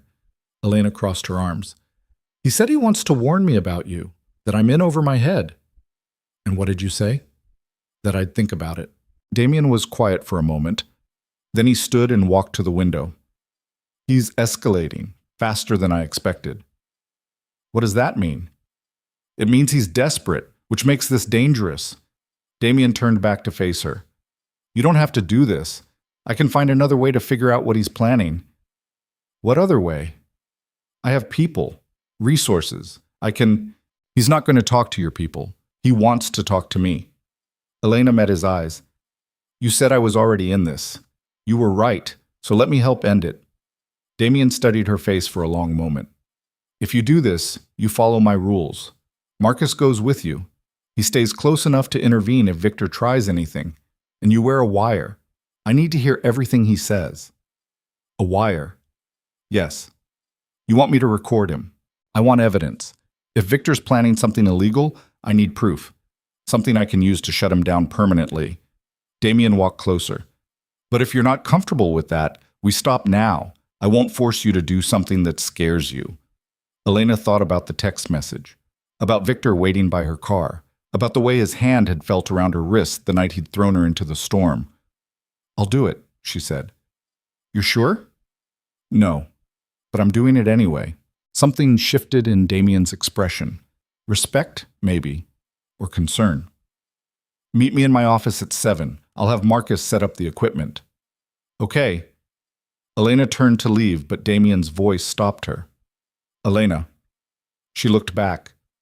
"If anything goes wrong," he said quietly, "if you feel unsafe for even a second, you walk away. Marcus will handle the rest. Your safety is more important than whatever Victor has to say." "Why do you care so much?" The question hung between them. Damien's jaw tightened. "Because you almost died once already because of my failure to see what Victor really was," he said finally. "I'm not letting that happen again." Elena wanted to say something, wanted to ask what that meant, but the look in his eyes made the words stick in her throat. She just nodded and left. Wahant. At 7 o'clock, Elena stood in Damien's office while Marcus taped a small microphone to her ribs under her shirt. The device was smaller than she'd expected, no bigger than a button. Marcus showed her how to activate it with a small switch hidden near the battery pack. "It'll pick up everything within 10 feet, Marcus said. His voice was calm, professional. "Try to keep Victor talking. The more he says, the better." "What if he searches me?" "He won't. He thinks you're just a scared girl who wants answers. He won't expect you to be working with us." Marcus finished taping the wire and stepped back. "But if he does find it, don't panic. Just tell him Moretti forced you to wear it. Make yourself the victim." Elena pulled her shirt down and tried to breathe normally. The wire felt foreign against her skin, like a lie made physical. Damien was sitting at his desk watching them. He hadn't said a word since she'd arrived. "Ready?" Marcus asked. "No." "That's normal." Marcus grabbed his jacket from the back of a chair. "I'll be 3 tables away. You'll see me, but Victor won't know I'm with you. If he tries to move you to another location, you refuse. If he puts his hands on you, you say the word and I'll intervene. Clear?" "Clear." Marcus left. Elena stood there for a moment trying to steady herself. Her hands were shaking. She shoved them in her pockets. "You don't have to do this," Damien said again. "You already said that." "I'm saying it again." Elena looked at him. He was leaning back in his chair with his arms crossed, but his shoulders were tense. His jaw was tight. He looked like a man barely holding himself together. "Why does this bother you so much?" she asked. "Because I'm sending you into a situation I can't fully control. Because Victor Hale is unstable and angry, and I don't know what he's capable of anymore." Damien stood and walked around the desk. "Because if something happens to you, it's on me. Nothing's going to happen. You don't know that. Neither do you." They stared at each other. The office felt smaller suddenly, the air heavier. "If this goes wrong, Damien started. "It won't. If it does," he continued, "I need you to know that I never meant for any of this to happen. I never meant to drag you into my world. I just wanted to keep you safe." Elena's chest tightened. "I know." "Do you?" "Yes." Damien held her gaze for another moment. Then he reached into his desk drawer and pulled out a small canister, pepper spray. "Take this," he said. "Keep it in your pocket. If Marcus can't get to you in time, use it." Elena took the canister. It was cold and heavy in her palm. "Thank you." "Don't thank me yet, Ma." Damien's voice was rough. "Just come back in one piece." Elena left before she could say something stupid, something that would make this harder than it already was. Marcus was waiting by the car. They drove to the diner in silence. The streets were crowded with evening traffic. People heading home from work, tourists taking pictures, normal people living normal lives. Elena wondered what that felt like. The diner was exactly what Victor had described. Bright lights, red vinyl booths, the smell of coffee and frying meat. Marcus parked across the street and Elena walked in alone. Victor was already there. He sat in a corner booth with his back to the wall and a cup of coffee in front of him. He'd cleaned himself up since the last time she'd seen him. Fresh shave, pressed shirt. He looked almost like the man who'd managed the Moretti estate for 8 years. Almost. Elena slid into the booth across from him and Victor smiled. "You came. You asked me to." I wasn't sure you would. Figured Moretti might forbid it. Victor's eyes flicked over her face. He doesn't know you're here, does he? He knows. And he let you come anyway. Interesting. Victor leaned back and studied her. You look different, more confident. Working for him agrees with you. What do you want, Victor? Right to business. I can respect that. He pushed his coffee cup aside. I want to help you. Help me do what? Get out. Before it's too late. Victor's expression turned serious. You think you're safe working for Damien Moretti. You think because he saved your life and gave you a promotion that he's some kind of hero. But he's not, Elena. He's a monster. And the longer you stay in his orbit, the more danger you're in. Elena kept her face neutral. From who? From everyone. Moretti has enemies, lots of them, rival families, federal agents, people who'd love to see him taken down. Victor leaned forward. And when they come for him, they'll come for everyone close to him, including you. Is that a threat? It's a warning. There's a difference. Victor's voice dropped lower. I know you don't trust me. I know I hurt you, but I'm trying to make that right. I'm trying to give you a way out before you're in too deep. Elena tilted her head. And what do you get out of this? Peace of mind. Knowing I didn't destroy your life along with mine. Victor reached across the table like he might touch her hand, but stopped when she pulled back. I made mistakes, Elena. I know that. But Moretti made mistakes too. Bigger ones. He just hides them better. What kind of mistakes? Victor glanced around the diner like he was checking for listeners. Elena's heart rate spiked. The wire under her shirt suddenly felt like it was burning against her skin. 3 years ago, Victor said quietly, there was a situation. A business deal gone wrong. Moretti needed to send a message to his competitors, so he had a family killed. Not just the father who'd crossed him, the whole family, wife, 2 kids. He burned their house down while they were sleeping. Elena's stomach turned to ice. That's not true. It is. I was there. I saw the aftermath. The fire department ruled it an accident, but everyone in the organization knew the truth. Damien Moretti doesn't just eliminate threats. He obliterates them. Victor's eyes were hard now. That's who you're working for. That's who you're trusting with your life. A man who murders children. Elena couldn't breathe. The diner was too hot, too loud. The wire under her shirt felt like it was tightening around her ribs. You're lying, she said. I wish I was. Victor pulled out his phone and scrolled through something. Then he turned the screen toward her. This is the police report. See the address? That's the family. See the date? 3 years ago, January 15th. Elena looked at the screen. It was a scanned document, official looking. The address was in Brooklyn. The names were redacted, but the cause of death was listed as smoke inhalation from a residential fire. This doesn't prove anything, Elena said. No, but it's a start. Victor put his phone away. I have more. Documents, recordings, evidence that connects Moretti to at least a dozen murders over the past 5 years. And I'm offering to share it with you so you can make an informed decision about whether you want to keep working for him. Why would you do that? Because you deserve the truth. Because Moretti's been lying to you since the day he pulled you out of that snow. Victor's voice softened. Because maybe if you know what he really is, you'll walk away before he destroys you too. Elena stood up. Her legs felt shaky, but she kept her voice steady. I need to think about this. Take your time, but not too much. The walls are closing in on Moretti. When they fall, I don't want you underneath them. Victor slid a business card across the table. That's my number. When you're ready to see the rest of the evidence, call me. Elena took the card and walked out of the diner. She made it halfway to Marcus's car before her knees gave out. She caught herself on a lamppost and tried to breathe. Marcus was there in seconds. What happened? Drive. Just drive. He got her into the car and pulled into traffic. Elena sat in the passenger seat with her arms wrapped around herself and stared out the window. Her mind was screaming. Victor's words kept repeating on a loop. A family killed, 2 kids burned alive. That's who you're working for. Elena! Marcus's voice cut through the noise. Talk to me. What did he say? He said Damien killed a family 3 years ago, burned their house down with them inside. Her voice sounded distant to her own ears. He said he has proof. Marcus's hands tightened on the steering wheel. And you believed him? I don't know what I believe. Victor Hale is a liar. He's trying to get in your head.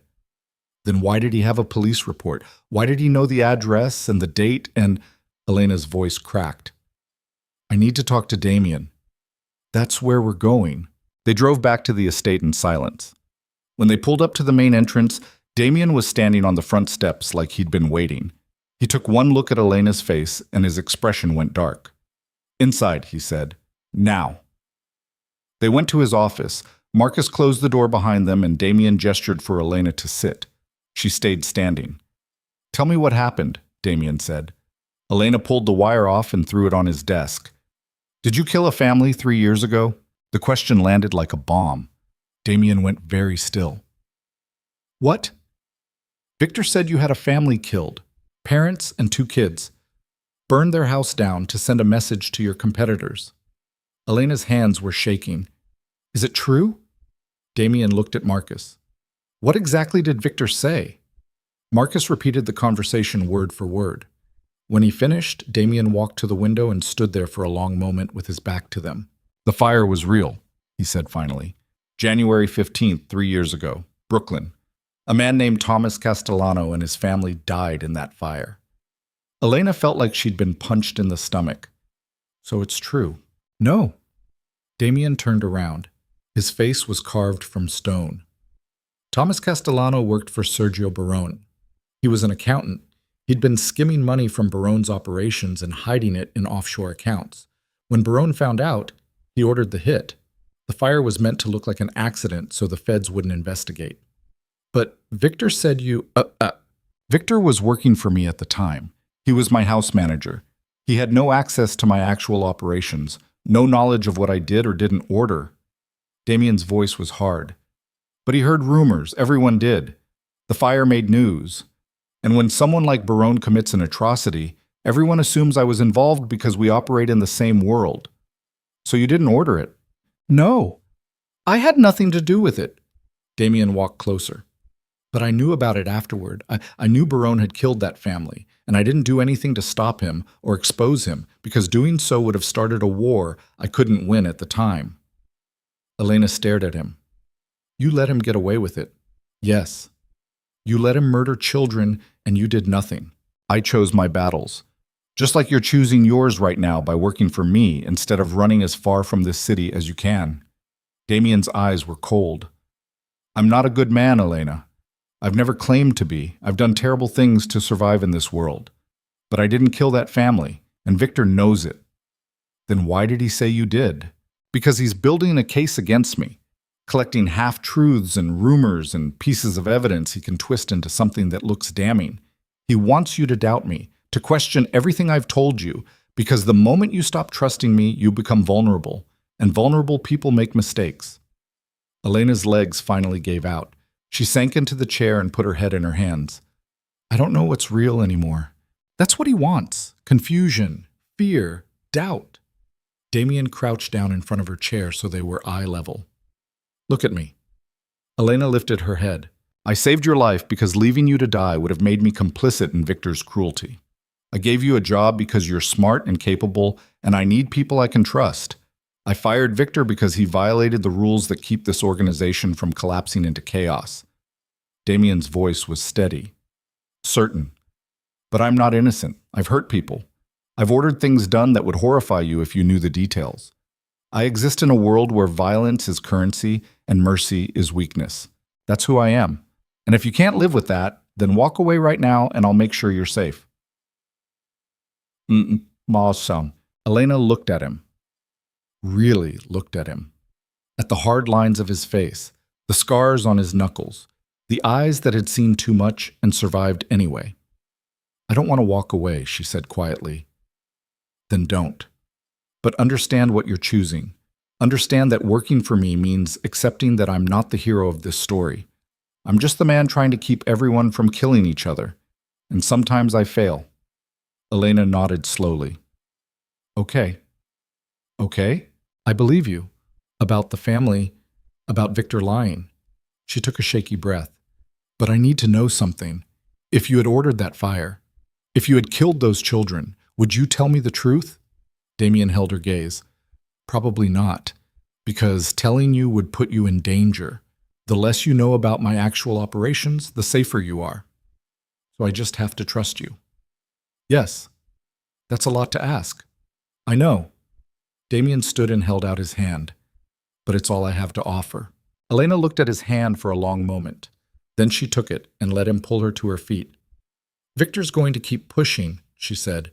He's going to show me more evidence, more reasons to doubt you. I know. What do I do? You keep playing along. You tell him you're considering his offer. You let him think he's winning. Damien's expression hardened. And while he's focused on turning you against me, I'll figure out what he's really planning. What if he's not planning anything? What if he's just trying to help me? Men like Victor Hale don't help anyone but themselves. He wants something, and once I know what it is, I'll end this. Damien looked at Marcus. Double the guard rotation. I want eyes on Elena 24 hours, and I want surveillance on Victor, where he's staying, who he's talking to, what he's doing with his time, everything. Yes, sir. Marcus left. Elena and Damien stood there in the office. The silence stretched out between them. Thank you, Elena said finally, for telling me the truth, even the ugly parts. You deserved it. Most people wouldn't have. I'm not most people. Damien walked back to his desk. Go home. Get some rest. We'll figure out the next move tomorrow. Elena nodded and headed for the door, but something made her stop and look back. Damien? He looked up. That family that died, the one Barone killed. Do you think about them? His jaw tightened. Every day. Good. Elena left before she could see his reaction. But wait. 4 days later, Victor sent her a package. It arrived at the estate addressed to Elena Vale with no return address. Security checked it for explosives before bringing it to Damien's office. Inside was a manila envelope containing photographs, documents, and a burner phone. Elena spread the contents across Damien's desk while he watched from the window. The photographs showed men in expensive suits meeting in back rooms and parking garages. The documents were financial records with highlighted sections showing money transfers, bank account numbers, shell companies, offshore holdings. This is your operation, Elena said quietly. Parts of it, enough to be damaging if it got into the wrong hands. Damien walked over and picked up one of the documents. Victor must have been copying files for months before I fired him, building his insurance policy. Why give it to me? Because he wants you to understand the scope of what I do, how much money moves through my organizations, how many people are involved. Damien set the document down. He's trying to overwhelm you, make you see me as this vast criminal enterprise instead of just a man. Elena picked up the burner phone. Should I turn it on? Yes. She powered it up and a single text message appeared. Now you know what he really is. Call me when you're ready to walk away. I can protect you. V. Elena showed Damien the message. His expression didn't change. He's escalating faster than I expected, Damien said. He's desperate. For what? That's what we need to figure out. Damien took the phone from her and examined it. This device is clean, no tracking, no spyware. He wants you to use it to contact him without me knowing. What do I do? You call him, tonight. You tell him you're scared and confused and you need more time. You keep him talking until I can trace where he is. Elena nodded, but something about the photographs on the desk made her stomach twist. She picked up one showing Damien meeting with a man she didn't recognize in what looked like a warehouse. Who is this? She asked. Damien glanced at the photo. Sergio Barone. Elena's blood went cold. The man who killed that family. Yes. Why are you meeting with him? Because like I said, I have to choose my battles. Barone controls half the port operations in this city. I need access to those ports for my legitimate businesses. So we maintain a working relationship even though I'd prefer to see him dead. Damien took the photo from her. Welcome to my world, Elena. It's not pretty. Elena sat down in the chair and stared at the documents spread across the desk. This was real. All of it. The money, the violence, the moral compromises. This wasn't some abstract concept anymore. It was paper and ink and photographs proving that Damien Moretti was exactly what everyone said he was. A criminal. I need air, she said. Elena, I just need a minute, please. Damien nodded. Elena walked out of the office and down the hall to the bathroom. She locked herself in a stall and tried to breathe. Her hands were shaking. Her chest was tight. She felt like she was drowning again. This was too much, too fast, too complicated. She was 19 years old. She should be in college worrying about exams and student loans, not standing in a crime lord's office looking at evidence of money laundering and murder. She should run, should pack her things and leave the city and never look back. But where would she go? And what would Victor do if she tried to leave? He'd already proven he knew where she lived, knew where she worked, knew everything about her. She was trapped. Elena splashed cold water on her face and stared at herself in the mirror. Her reflection looked pale, scared, young. When had she become this person? When had her life turned into something she didn't recognize? Christmas Eve. That was when. The moment Victor had thrown her into the storm, everything had changed. There was no going back to who she'd been before. That version of Elena was dead. This version had to be stronger. Elena dried her face and walked back to Damien's office. He was standing at the window again, his phone pressed to his ear. He looked up when she entered and ended his call. "Better?" he asked. No, but I'll survive. Elena picked up the burner phone. "When do you want me to call him?" "Tonight, 9 o'clock. I'll have my tech team ready to trace the call." Damien walked over to her. "Are you sure you're okay to do this? Does it matter?" "Yes." Elena looked up at him. "Why?" "Because I don't want you to do something that breaks you, even if it helps me." Damien's voice was quiet. "You're not a soldier, Elena. You're not trained for this. And I'm asking you to walk into a situation that could go very wrong very fast." "Then train me." "What? You said I'm not a soldier, so train me. Teach me how to handle this, how to protect myself, how to survive in your world." Elena's hands clenched into fists. "Because I'm not running and I'm not hiding and I'm not going to let Victor Hale destroy my life. So either help me fight back or get out of my way." Something shifted in Damien's expression, something that looked almost like pride. "All right," he said, "we'll start tomorrow. Self-defense training, situational awareness, how to read people, how to spot danger before it spots you." He held her gaze. "But tonight, you make that call. And you remember that no matter what Victor says, no matter how convincing he sounds, he's not your friend. He's the enemy. And enemies don't help you. They use you." "I know." "Do you?" "Yes." Damien nodded. "Then let's end this." At 9 o'clock, Elena sat in Damien's office with the burner phone in her hand and Damien's entire tech team monitoring the call from the next room. Marcus stood by the door. Damien sat across from her, his expression unreadable. Elena dialed Victor's number. He answered on the second ring. "I was starting to think you wouldn't call." "I almost didn't. But you did. That's what matters." Victor's voice was warm, encouraging. "Have you looked through everything I sent you?" "Yes." And I don't know what to think. It's a lot." "I know it is. That's why I want to help you process it. Meet me tomorrow. Let me walk you through everything, show you the full picture." Victor paused. "There's more, Elena. Things I couldn't put in that package. Things you need to see." "What kind of things?" "Proof that Damien Moretti is not who you think he is. Proof that you're in danger as long as you stay close to him." Victor's tone shifted slightly. "I know a place. Quiet. Safe. We can talk without anyone interrupting." Elena's chest tightened. This was it. The move Damien had been waiting for. Victor was trying to isolate her. "Where?" she asked. "There's a warehouse in Red Hook, industrial area, abandoned. No one goes there anymore." Victor gave her an address. "Tomorrow night, 10 o'clock. Come alone." "I don't think—" "If you bring anyone, I'll know. And I'll disappear. And you'll never see the evidence I have. Evidence that could keep you alive." His voice hardened. "Trust me one more time, Elena. That's all I'm asking." The line went dead. Elena set the phone down and looked at Damien. "He wants me to meet him at a warehouse tomorrow night, alone." "It's a trap," Marcus said from the door. "Obviously," Damien replied. His voice was cold. "But it's also our best chance to figure out what he's really planning." He looked at Elena. "You're not going alone. I'll have a team positioned around that warehouse before you even arrive. The moment you walk in, we'll have eyes on you. And if Victor tries anything, we shut it down. What if he's not planning anything? What if he really does have more evidence? Then we'll see it, and we'll deal with it. Damien stood. But I don't think that's what this is about. I think Victor has allied himself with someone.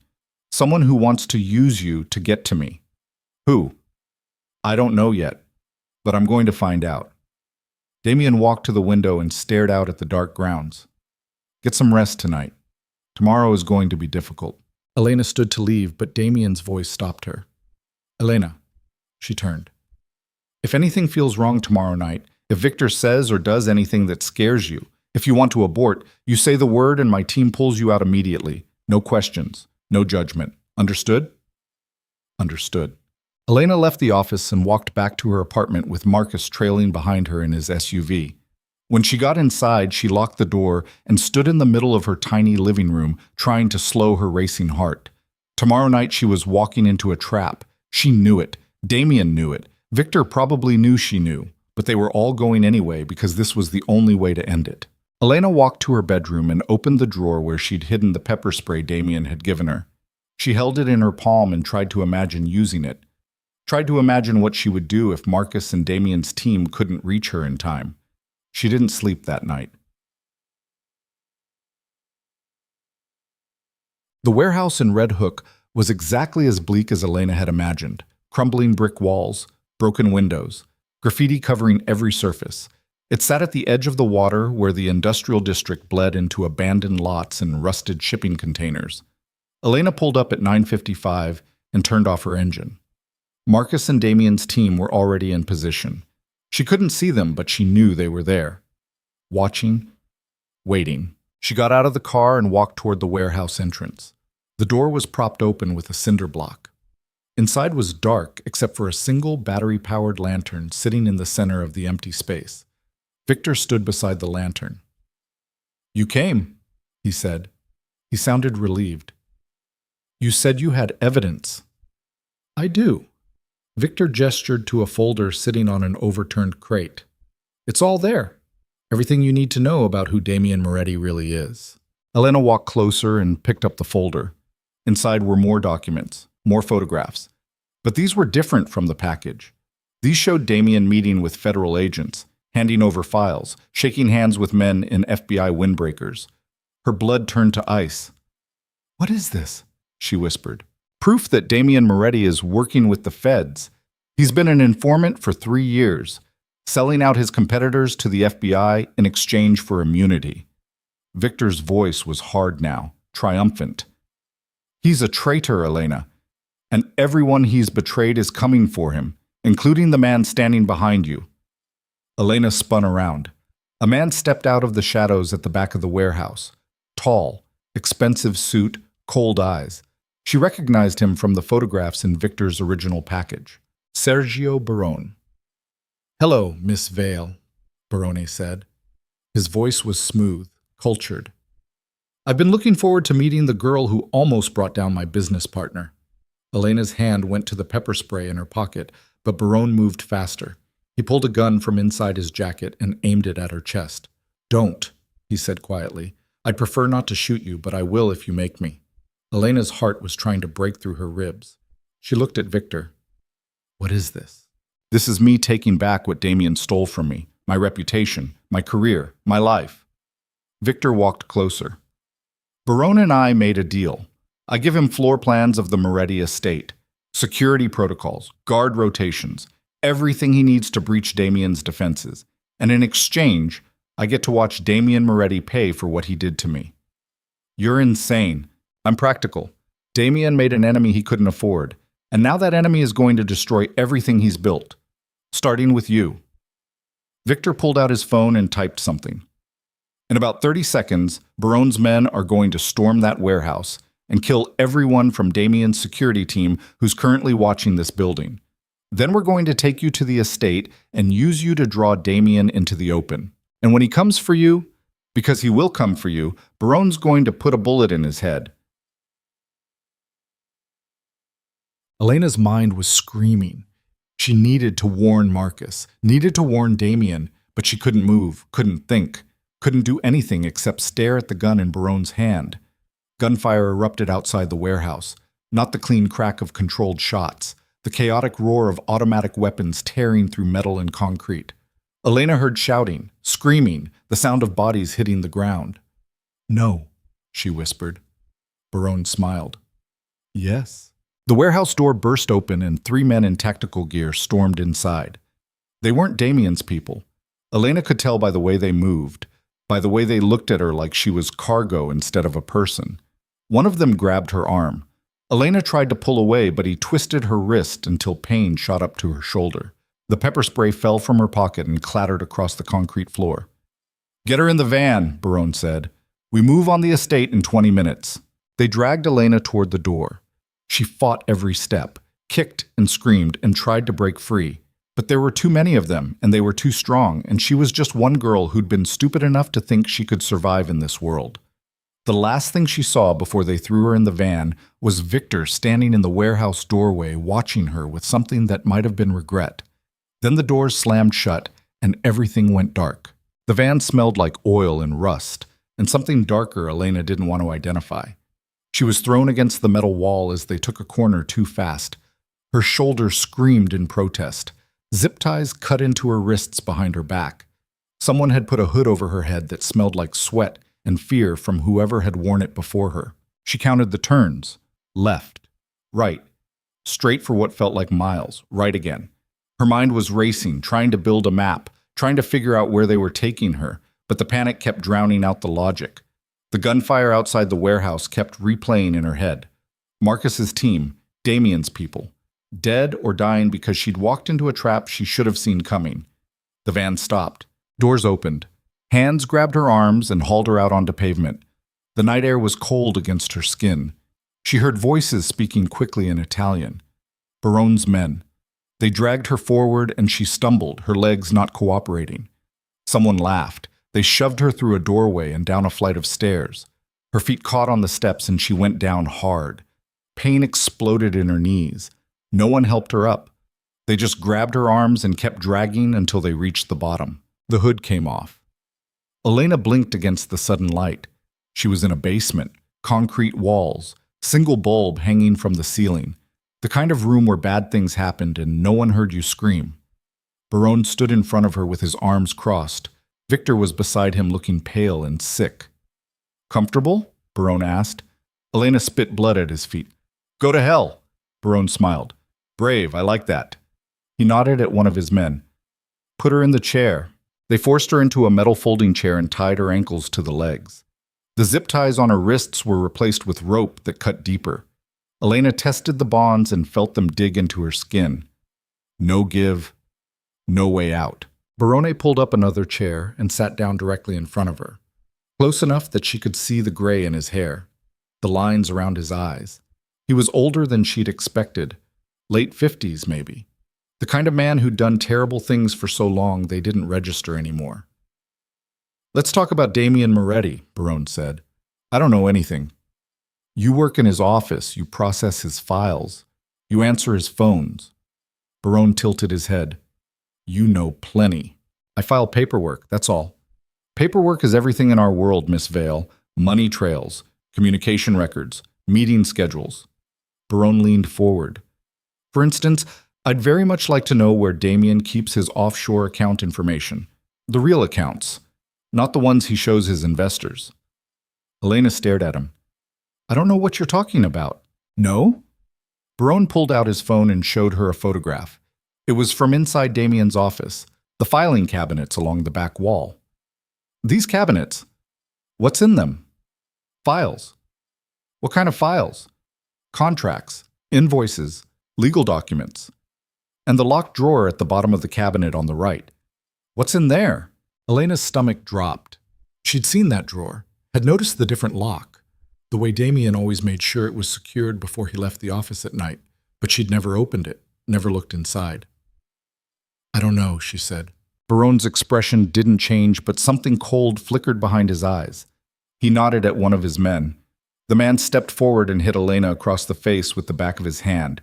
Her head snapped to the side and pain exploded across her cheek. Blood filled her mouth. "Try again," Barone said calmly. "I don't know." Elena's voice was thick. I've never opened it. But you know it exists. Everyone knows it exists. That doesn't mean I know what's inside. Barone studied her face for a long moment. Then he sighed and stood up. This is going to be more difficult than I thought. He looked at Victor. You said she was close to him. She is, Victor said quickly. She works in his office every day. He trusts her. Trust isn't the same as access. Barone walked to the stairs.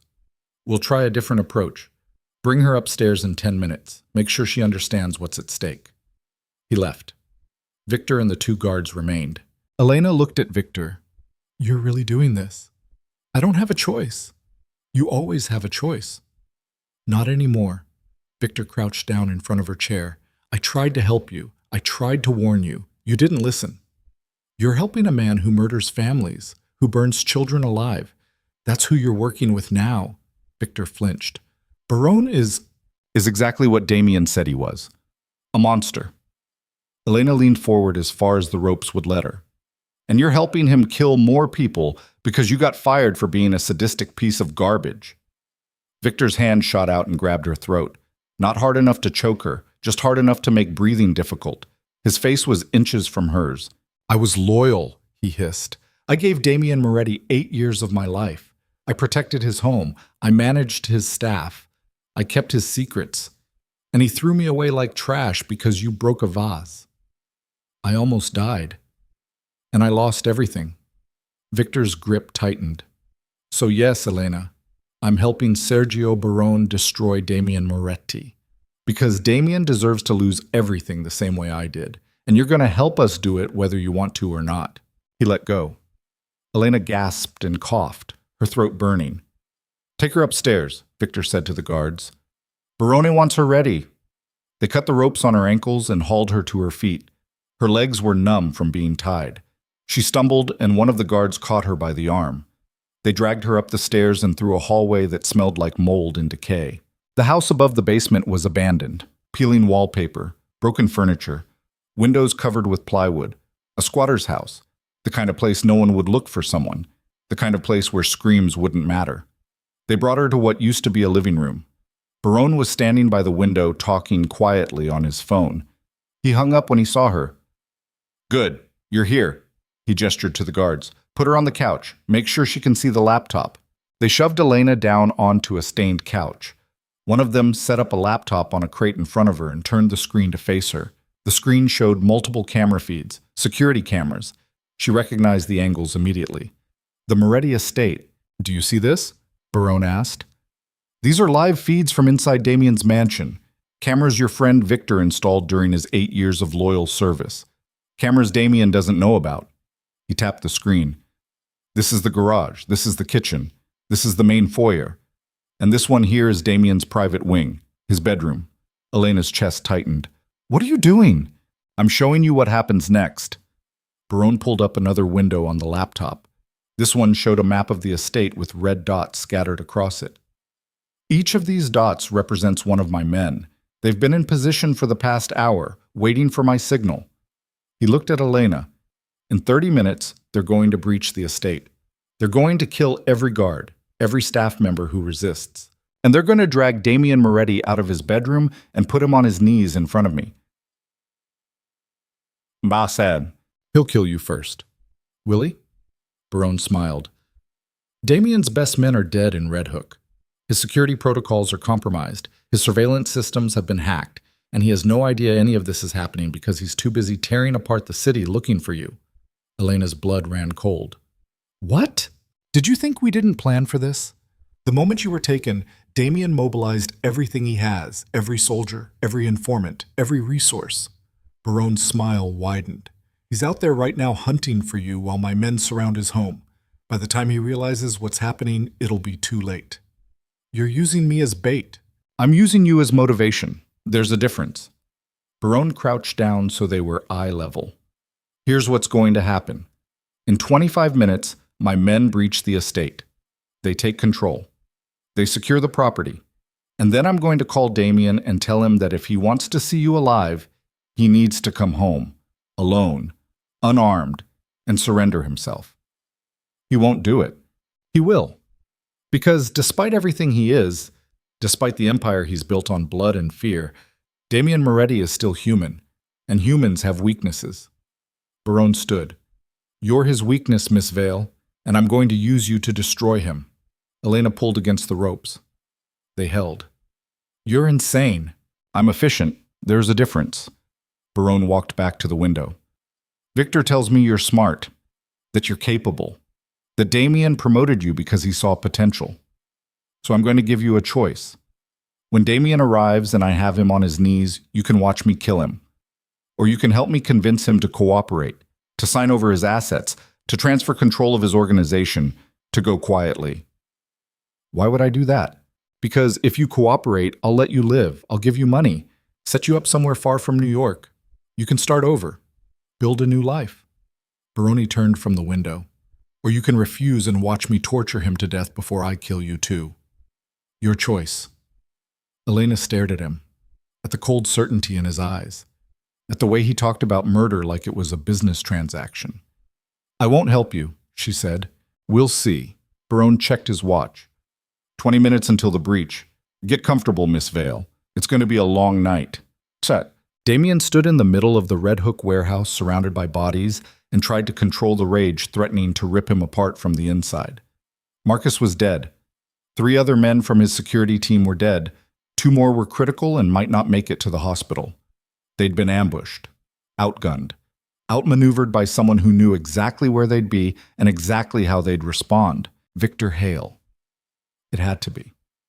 No one else had that kind of access to Damien's protocols, that kind of knowledge about how his teams operated. But Victor wasn't working alone. The weapons used in the ambush were military grade. The tactics were professional. This wasn't some revenge fantasy by a disgruntled employee. This was a coordinated assault by someone with serious resources. Damien pulled out his phone and called Rodriguez, his head of security. Status, Damien said. We've locked down the estate. Double guards on every entrance. Surveillance at maximum. No one's getting in. Rodriguez paused. But, sir, if they took Miss Vale, they took her to draw me out. I know. Damien walked to the warehouse entrance and looked out at the industrial wasteland. Keep the estate secure. I'm bringing in reinforcements from our allied families. No one sleeps until we find her. Yes, sir. Damien hung up and called another number. This one rang 4 times before a woman answered. It's late, she said. Her voice was rough from sleep. I need a favor, Angela. Of course you do. That's the only time you call. Angela Rossi was the head of one of New York's oldest crime families. She and Damien had a complicated relationship built on mutual respect and carefully maintained boundaries. What do you need? Intelligence. Someone just hit my team in Red Hook. Military precision, professional equipment. They took someone important to me. How important?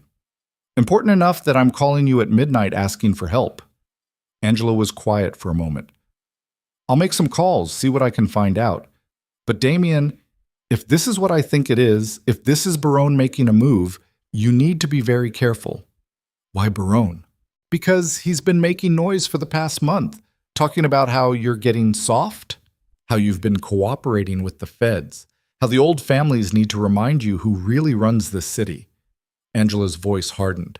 If he's coming for you, he's not going to stop with one girl. He's going to try to take everything. Damien's jaw clenched. Let him try. I'm serious. Barone plays for keeps. And if he's allied himself with Victor Hale, he knows things about your operation that could be devastating. Angela paused. How much did Victor have access to? Enough. Damien closed his eyes. Enough to do serious damage. Then you need to move fast, shore up your defenses, call in every favor, because if Barone breaches your estate, he's not leaving until you're dead. I'll handle it. Will you? Because from where I'm standing, it sounds like you're about to make a very emotional decision. And emotion is how you lose wars. Angela's voice softened slightly. Who is she, Damien? This girl they took. Someone who didn't deserve to get dragged into my world. None of them do, but they end up there anyway. Angela sighed. I'll get you the intelligence, but promise me you'll think this through before you do something stupid. I can't promise that. Then at least try not to die. I'd hate to lose my favorite chess partner. She hung up. Damien stood there for another minute trying to think strategically, trying to be the cold, calculating crime lord everyone expected him to be. But all he could see was Elena's face, the way she'd looked at him in his office when he'd told her the truth about his world, the way she'd decided to stay anyway. She'd trusted him, and he'd sent her into a trap. Damien's phone buzzed. Unknown number. He answered. "Hello, Damien." Sergio Baroni's voice was smooth and pleased. "I believe I have something that belongs to you." Every muscle in Damien's body went rigid. Where is she? Safe, for now.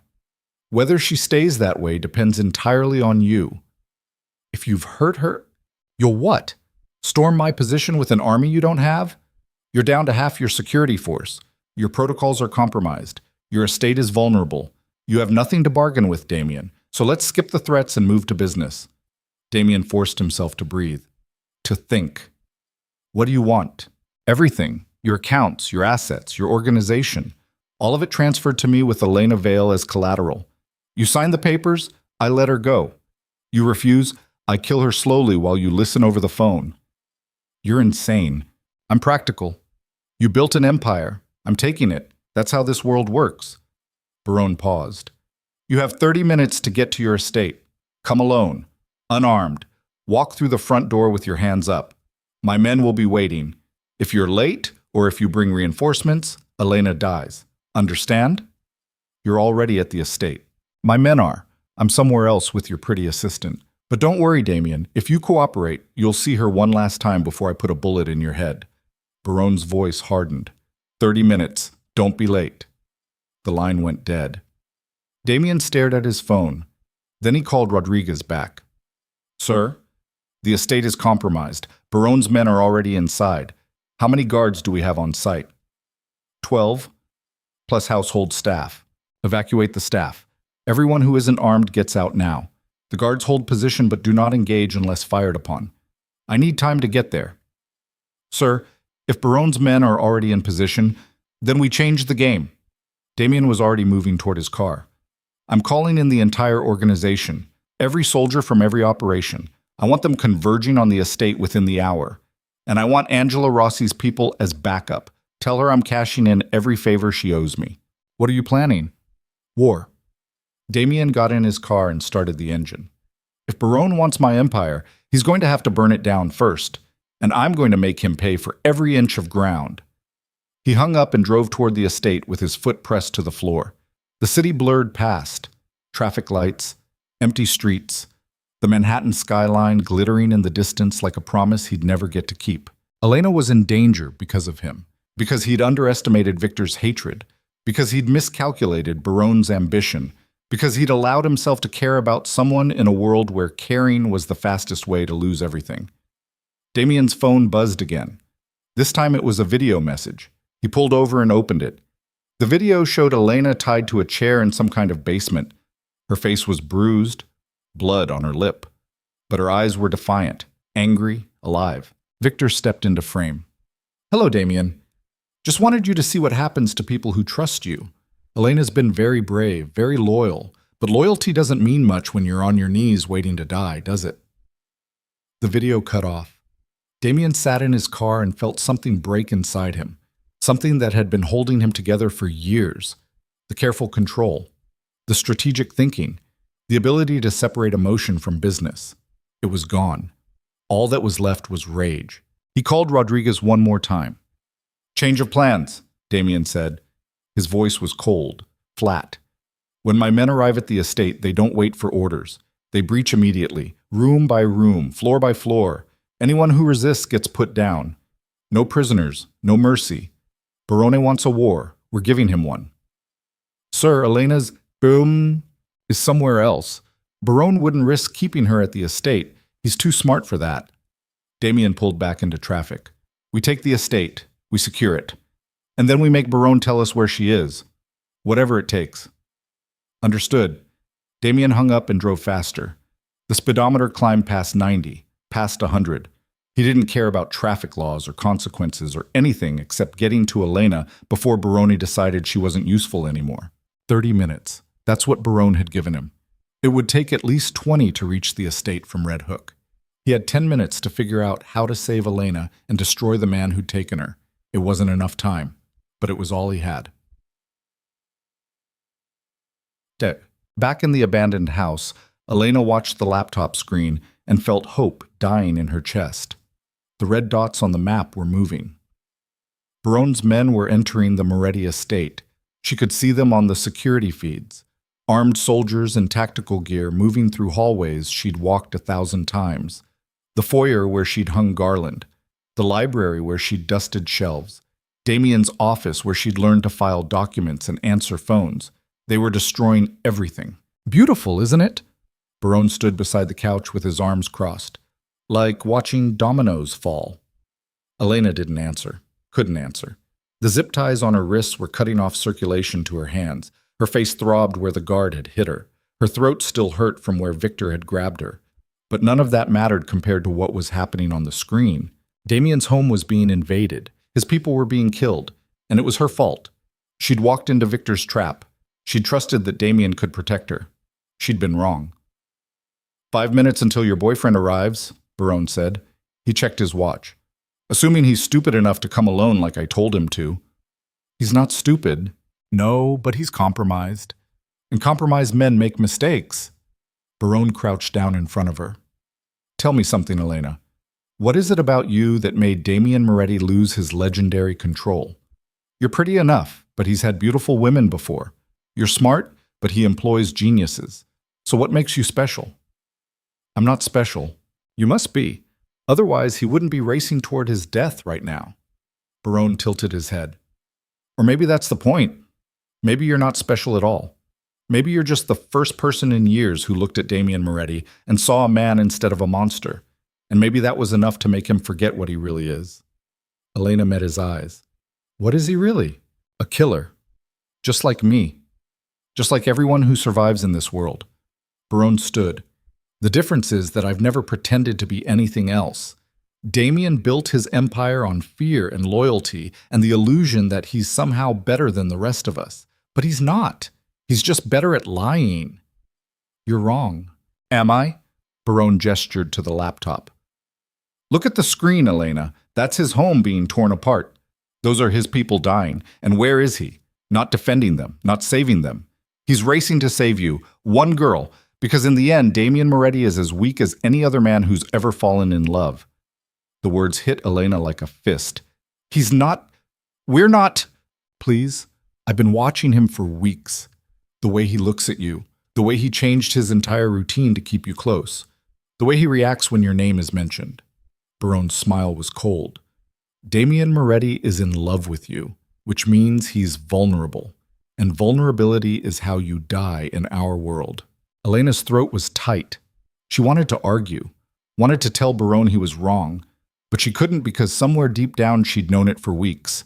The way Damien's expression softened when he talked to her, the way he'd positioned guards around her apartment, the way he'd reacted when Victor had thrown her into the storm. It wasn't just about protecting an employee. It was personal, and now it was going to get him killed. You're a monster, Elena whispered. Yes, but I'm an honest monster. That counts for something. Barone's phone buzzed. He checked it and smiled. Your prince is almost here. Time to move. He gestured to the guards. They hauled Elena to her feet and dragged her toward the door. Victor followed behind them, looking pale and sick. Where are we going? Elena asked. To the estate, to watch Damien Moretti kneel. Barone opened the door. And then to watch him die. They shoved her into a different van. This one was newer, cleaner, the kind of vehicle that wouldn't attract attention. Elena was thrown into the back and strapped to a bench seat. Barone got in beside her. Victor took the front passenger seat. The van started moving. Elena's mind raced. She needed to escape, needed to warn Damien, needed to do something other than sit here and wait to be used as bait. But her hands were tied. Her feet were tied. There were 2 armed guards sitting across from her, and Barone was close enough to shoot her if she tried anything. She was trapped. The van drove for 20 minutes. Elena counted the turns again, trying to build a map, trying to figure out where they were. But her thoughts kept scattering, keep coming back to Damien walking into Barone's trap because of her. The van stopped. We're here, Barone said. He looked at Elena. Time to see if your boyfriend loves you enough to die for you. They pulled her out of the van and Elena saw the Moretti estate rising in front of them. Every window was lit. Every door was open. Barone's men were everywhere, standing guard, patrolling the grounds, moving through the house like they owned it. They dragged Elena through the front entrance and into the foyer. The place where she'd hung garland. The place where she'd broken the ornament. The place where everything had started. Now it was a war zone. Furniture was overturned. Glass was shattered across the marble floor. Bullet holes pocked the walls. And in the center of it all, kneeling with his hands zip-tied behind his back, was Damien Moretti. His face was bloody. His suit was torn. But his eyes were clear, focused. And when he saw Elena, something dangerous flickered across his expression. "Hello, Damien," Barone said. "Thank you for coming." Damien didn't look at him, didn't acknowledge him. He just stared at Elena like he was trying to memorize her face. "I told you to come alone," Barone continued. "Did you?" "Yes." "No reinforcements? No backup plan? No dramatic last-minute rescue?" "Just me." Damien's voice was steady. "Let her go. This is between us." "No, this is between me and your empire. She's just leverage." Barone walked over to Damien and pressed a gun against his temple. "But since you're here, let's discuss terms. Sign over your assets, transfer control, and I'll make this quick. Refuse, and I'll make you watch while my men take turns with your pretty assistant before I kill you both." Damien's jaw clenched. "You're dead." Bold words from a man on his knees. Barone looked at Victor. "Bring her closer. I want him to see her face when I start breaking her fingers." Victor grabbed Elena and dragged her forward. She fought, but he was stronger. He shoved her down onto her knees beside Damien. Their eyes met. "I'm sorry," Elena whispered. "Don't be," Damien said. His voice was so quiet only she could hear. "This isn't over." "It looks pretty over to me." "Then you're not paying attention." Damien's eyes flicked to the windows, the doors, the shadows moving in the hallway behind Barone's men. 3 seconds. "What?" "When I move, you run. Don't look back. Don't wait for me. Just run." "I'm not leaving you." The windows exploded. Glass erupted inward as armed men repelled through from the outside. The front doors burst open and more soldiers poured through. Gunfire erupted from every direction. Barone's men scattered, trying to find cover, trying to return fire. Damien rolled to his feet despite the zip ties and charged toward Victor. He caught him with his shoulder, and they both went down hard. Elena scrambled backward as bullets tore through the air above her head. One of Barone's guards grabbed her arm. She twisted and brought her knee up into his groin. He went down and she ran. Her hands were still tied, but her legs worked. She sprinted toward the stairs as the foyer descended into chaos. Someone grabbed her from behind. Elena screamed and thrashed. Then she heard Rodriguez's voice in her ear. "It's me. You're safe. Come on." He cut the zip ties and pulled her toward the west wing. They ran through hallways Elena had cleaned 100 times. Past rooms she'd dusted, past windows she'd washed. Everything was different now, darker, more dangerous. Rodriguez got her to a safe room hidden behind a bookcase in the library. He shoved her inside and locked the door. "Stay here," he ordered. "Don't come out until someone you trust tells you it's clear." "What about Damien?" "He's handling it." He was on his knees. He was exactly where he wanted to be. Rodriguez's expression was grim. "This was the plan, Elena. Let Barone think he'd won. Draw his men into the estate, and then crush them when they weren't expecting it." Elena stared at him. "He used himself as bait.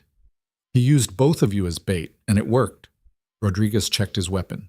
"Now stay here and stay quiet." He left. Elena sank down against the wall of the safe room and tried to control her shaking. Outside she could hear gunfire, shouting, the sounds of men fighting and dying.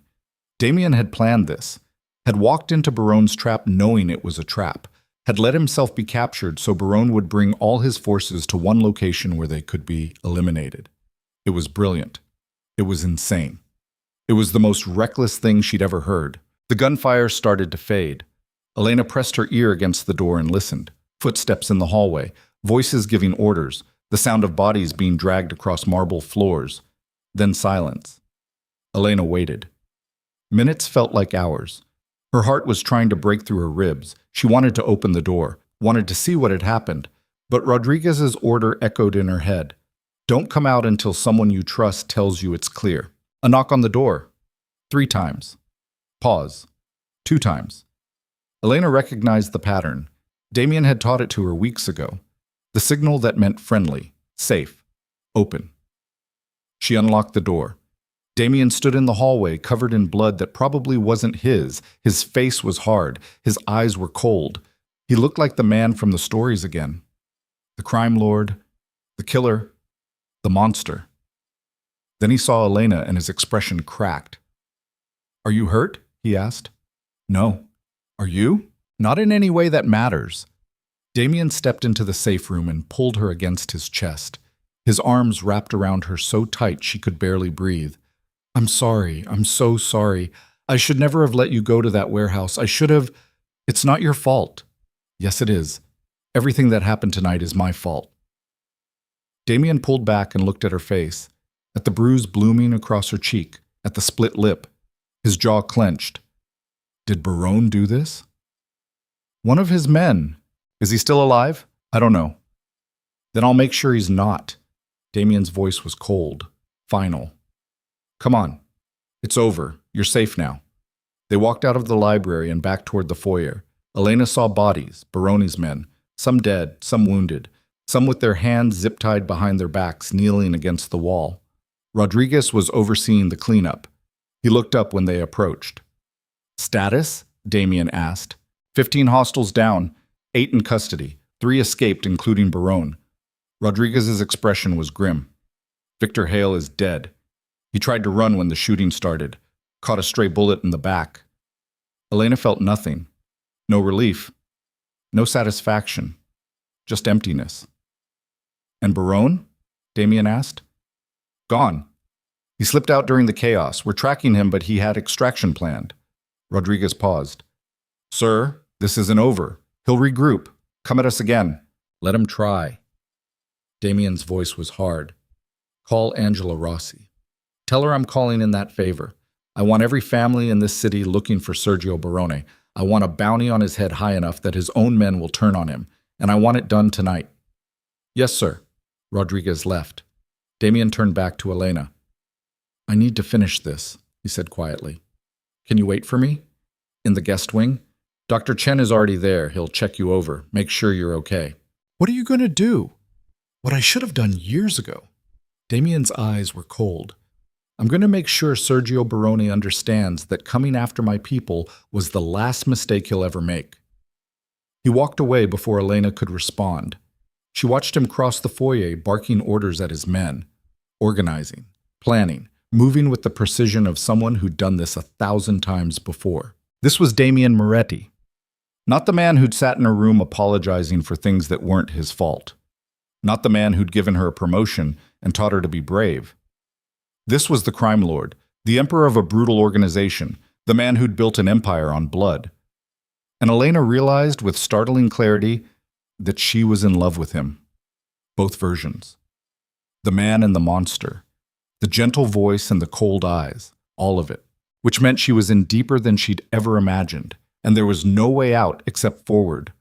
Through whatever came next. Through the war. Through the violence. Through everything. Elena walked toward the guest wing on shaking legs. Dr. Chen was waiting just like Damien said. He cleaned her wounds and checked her for serious injuries and gave her something for the pain.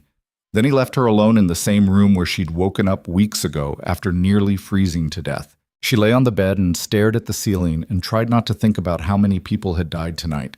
How many more would die before this was over? How many she might have to watch Damien kill to keep them both alive? Outside the window, dawn was breaking over the city. The estate grounds were covered in snow and blood, and somewhere in the mansion below, Damien Moretti was planning the death of every man who'd threatened the woman he loved. Elena closed her eyes and tried to breathe. The war had just begun, and she was standing at the center of it. Elena didn't sleep. She lay in the guest wing bed and watched dawn turn the snow outside from blue to pink to gold. The estate was quiet now. No gunfire, no shouting, just the muffled sounds of cleanup crews moving through the mansion, removing bodies and evidence and anything that might connect Damien Moretti to the massacre that had happened in his home. Dr. Chen came back around 7 to check her vitals. He didn't say much, just confirmed she was healing properly and left her with another bottle of pain medication. Elena didn't take any. She needed to stay sharp, needed to be ready for whatever came next, because this wasn't over. Baroni was still out there, still dangerous, still coming for them. Around 8 o'clock, Catherine appeared in the doorway. She looked exhausted, like she'd been up all night coordinating things that shouldn't exist on any official record. "Mr. Moretti wants to see you," Catherine said. "His office, whenever you're ready." "I'm ready now." Catherine nodded and left.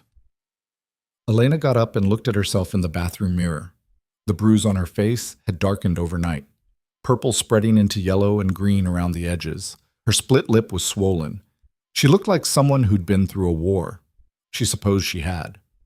Elena pulled on clean clothes someone had left folded on the dresser and walked down to Damien's office. The door was closed. She knocked twice. "Come in," Damien said. She pushed open the door and found him standing at the window with his back to her. He'd changed into fresh clothes, but she could see tension in his shoulders. In the rigid set of his spine, he looked like a man holding himself together through sheer force of will. "You wanted to see me?" Elena said. Damien turned. His face was unreadable. "How are you feeling?" "Like I got kidnapped and dragged through hell. You?" "About the same." He walked to his desk and gestured to the chair across from it. "Sit, please." Elena sat. Damien didn't. He stayed standing behind his desk with his hands braced on the surface, like he needed the physical barrier between them. "I owe you an explanation," he said quietly. "About last night. About what happened." "Rodriguez told me. You used us both as bait." "Yes." "And you knew Barone would take it. I knew he'd think he'd won. I knew he'd bring his forces to my home where I could control the battlefield. I knew he'd underestimate how fast I could mobilize reinforcements." Damien's jaw tightened. "What I didn't know was whether I could get you out alive." "But you tried anyway." "I didn't have a choice. Barone was coming for me one way or another. This way I could choose the time and place. This way I had a chance of ending it." He looked up at her. "But I'm not going to lie to you, Elena. There was a moment last night when I thought I'd lost you. When I thought Barone had killed you before my men could breach the house. And in that moment, I would have burned this entire city to the ground to make him pay." Elena's chest tightened. "Barone said you were in love with me." Damien went very still. "What?" "He said that's why you were vulnerable. That's why he could use me against you, because you'd fallen in love with a girl you barely knew." Elena held his gaze. Was he right? The silence stretched out between them. Damien looked at her like he was trying to decide whether to tell the truth or retreat behind the walls he'd spent years building. He chose the truth. "Yes," he said quietly. "He was right." Elena's breath caught. "Since when?" "Since you looked at me in that hospital bed and asked why I cared about some random housekeeper. Since you decided to stay even after seeing what my world really is. Since you walked into that warehouse knowing it was a trap because you trusted me to keep you safe." Damien's voice roughened. "I didn't plan it. I didn't want it. But it happened anyway. And now you're the most dangerous weakness I have." "That's not romantic. It's honest, which is more than most people in my position can offer." Damien walked around the desk and crouched down in front of her chair so they were eye level. "I'm in love with you, Elena, and that means you're never going to be truly safe as long as you're with me. Because men like Barone will always see you as leverage, as a way to hurt me. And I can't protect you from that no matter how many guards I post or how many precautions I take." Elena stared at him, at the hard lines of his face softened by something that looked almost like fear. "So what are you saying?" "I'm saying you have the choice to make. You can stay, be part of this world, accept the danger that comes with being close to me, or you can walk away. I'll set you up somewhere safe, give you enough money to start over, make sure no one ever bothers you again." His eyes were dark, serious. "But if you stay, I need you to understand what you're choosing. I need you to know that this will never be normal, that there will always be threats, always violence, always the possibility that someone will try to use you against me. And if I stay, Elena said quietly. What happens to us? I don't know.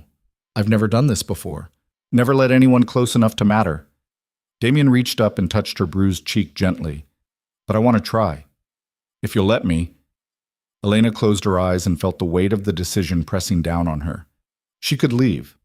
Could take Damien's money and disappear and build a quiet life somewhere far from New York. Could be safe. Or she could stay. Could accept the danger and the violence and the constant threat of men like Barone. Could choose a life that would probably destroy her eventually. But she'd also be choosing Damien, the man who'd saved her life, who'd fired Victor for hurting her, who'd walked into a trap last night knowing he might die because the alternative was letting her die alone. She opened her eyes and looked at him. I'm staying, she said. Something shifted in Damien's expression, relief mixed with concern. Are you sure? No, but I'm doing it anyway. Elena leaned forward and kissed him, soft, brief, a promise and a question wrapped together. I'm terrified. I don't know if I'm strong enough for this, but I know I don't want to walk away. Not from you, not from this, not when I'm finally starting to understand who I really am. Damien pulled her closer and kissed her properly, deep and desperate and full of all the things he couldn't say out loud. When they broke apart, his forehead rested against hers. I'll protect you, he said, however I can, whatever it takes. I know, but Damien? Elena pulled back slightly. I need to be more than just someone you protect. I need to be someone who can protect herself, someone who can survive in your world without you holding my hand. What do you mean? I mean, teach me everything. How to fight, how to read people, how to spot danger, how to make decisions that keep me alive. She met his eyes. You said I wasn't a soldier, so make me one. Because I'm not going to be a weakness you have to worry about. I'm going to be a partner, or I'm going to die trying. Damien stared at her for a long moment. Then a small smile touched his mouth. You're terrifying when you're determined. You know that? Good. Maybe that'll keep your enemies from thinking I'm easy prey. Nothing about you is easy. Damien stood and pulled her to her feet. All right, I'll train you, but first we need to finish this with Barone. Because as long as he's out there, neither of us is safe. How do we find him? We don't. We make him come to us. Damien walked back to his desk and pulled up something on his computer. I've put word out through every channel I have. A bounty on Barone's head. $5 million to whoever brings him in alive. $10 million if they can prove he ordered the attack on my estate. You're turning his own people against him. I'm giving them permission to do what they already want to do. Barone's been losing power for years. He's erratic, violent, unreliable. The only reason the other families tolerated him was because he controlled the ports. But now Angela Rossi has offered to split that territory with me if I eliminate him. Which means Barone has nothing left except enemies. How long until someone turns on him? Hours, maybe less. Damien closed the laptop. And when they do, I'll be there to finish this. Elena nodded. What do you need me to do? Stay here, stay safe. Let me handle this. No? Damien's expression hardened. Elena, you said you'd teach me to survive in your world. This is part of it. I need to see how it ends. I need to understand what justice looks like when the law doesn't apply. She crossed her arms. I'm coming with you, or I'm following you. Your choice. Damien looked at her like he was trying to decide whether to argue or give in. Finally, he sighed. You stay behind me. You do exactly what I say. And if shooting starts, you get down and stay down. Clear? Clear. Good. Because if something happens to you, I'll burn the world down. And I don't particularly want to do that. Elena smiled despite everything. That's almost romantic. I'm working on it. Damien grabbed his coat and a gun from the desk drawer. Come on, let's go end this. The call came 4 hours later. Damien was in a meeting with Rodriguez and Angela Rossi when his phone buzzed. He glanced at the screen and his expression went cold. It's done, he said. They found him. Elena was sitting in the corner of the conference room reading through security protocols. She looked up. Where? Warehouse in Queens. One of his own lieutenants turned on him, shot him in the leg, and called me. Damien stood. Angela, I need your people to secure the perimeter. No one in or out until this is finished. Done. Angela made a quick call and gave orders in rapid Italian. When she hung up, she looked at Damien. You're sure you want to do this yourself? Yes. Barone's dangerous, even wounded. He won't surrender quietly. I'm counting on it. Damien's voice was flat, final. He looked at Rodriguez. Get the car. We're moving now. They drove to Queens in 2 vehicles. Damien, Elena, and Rodriguez in the lead SUV. Angela and 4 of her soldiers in the second. The warehouse was in an industrial area that looked abandoned even during the day. Rusted metal, broken windows. The kind of place where bad things happen and no one asks questions. Angela's people had already established a perimeter by the time they arrived. No sirens, no police, just armed men in expensive suits making sure no one interfered. Damien got out of the SUV and checked his weapon. Elena followed him. Rodriguez tried to stop her, but Damien shook his head. She's coming, Damien said. It's her choice. They walked toward the warehouse entrance. One of Barone's former lieutenants was waiting outside. He was young, maybe 30. He looked nervous but determined. He's inside, the man said. 2nd floor. I tied him to a chair. He's not going anywhere. How many others? Damien asked. Just him. Everyone else scattered when they heard about the bounty. Good. Damien handed the man a card. Call that number tomorrow. There'll be a payment waiting for you, and a job offer if you want it. The man's eyes widened. Thank you, Mr. Moretti. Don't thank me yet. If Barone's friends come looking for revenge, you're the first person they'll target, so I suggest you take the money and disappear for a while. The man nodded and walked away quickly. Damien turned to Elena. Last chance to wait in the car, he said. Not happening. Then stay behind me. And whatever you see in there, remember that this is what justice looks like in my world. It's not clean, it's not fair, but it's necessary. Elena nodded. They walked into the warehouse. The inside was dark and cold and smelled like oil and decay. Damien moved through it like he'd memorized the layout. Up a set of metal stairs to the 2nd floor. Down a hallway lined with empty offices. To a room at the end with the door hanging open. Sergio Barone sat in the middle of the room tied to a metal chair. His leg was wrapped in makeshift bandages soaked through with blood. His face was pale, but his eyes were sharp, angry, defiant. Hello, Damien, Barone said. His voice was weak but steady. Come to gloat? Come to finish this. Damien stepped into the room. Elena and Rodriguez followed. You made a mistake, Sergio. You came after my people. You attacked my home. You tried to use someone I care about as leverage, and now you're going to pay for it. By what? Shooting me? Barone laughed. It sounded wet, painful. Go ahead. Make me a martyr. Give the other families a reason to unite against you. See how long your empire lasts. I'm not going to shoot you. Damien pulled out his phone and held it up. I'm going to show you something first. Evidence, recordings, financial transfers, everything Victor Hale gave me before he died. Barone's expression changed. Victor didn't give me anything? You're right, he didn't. Because Victor was too busy trying to destroy me to realize I was the only thing keeping you relevant. Damien pulled up files on his phone. For the past 3 years, you've been skimming money from every operation you touch. $50 million total. Hidden in offshore accounts.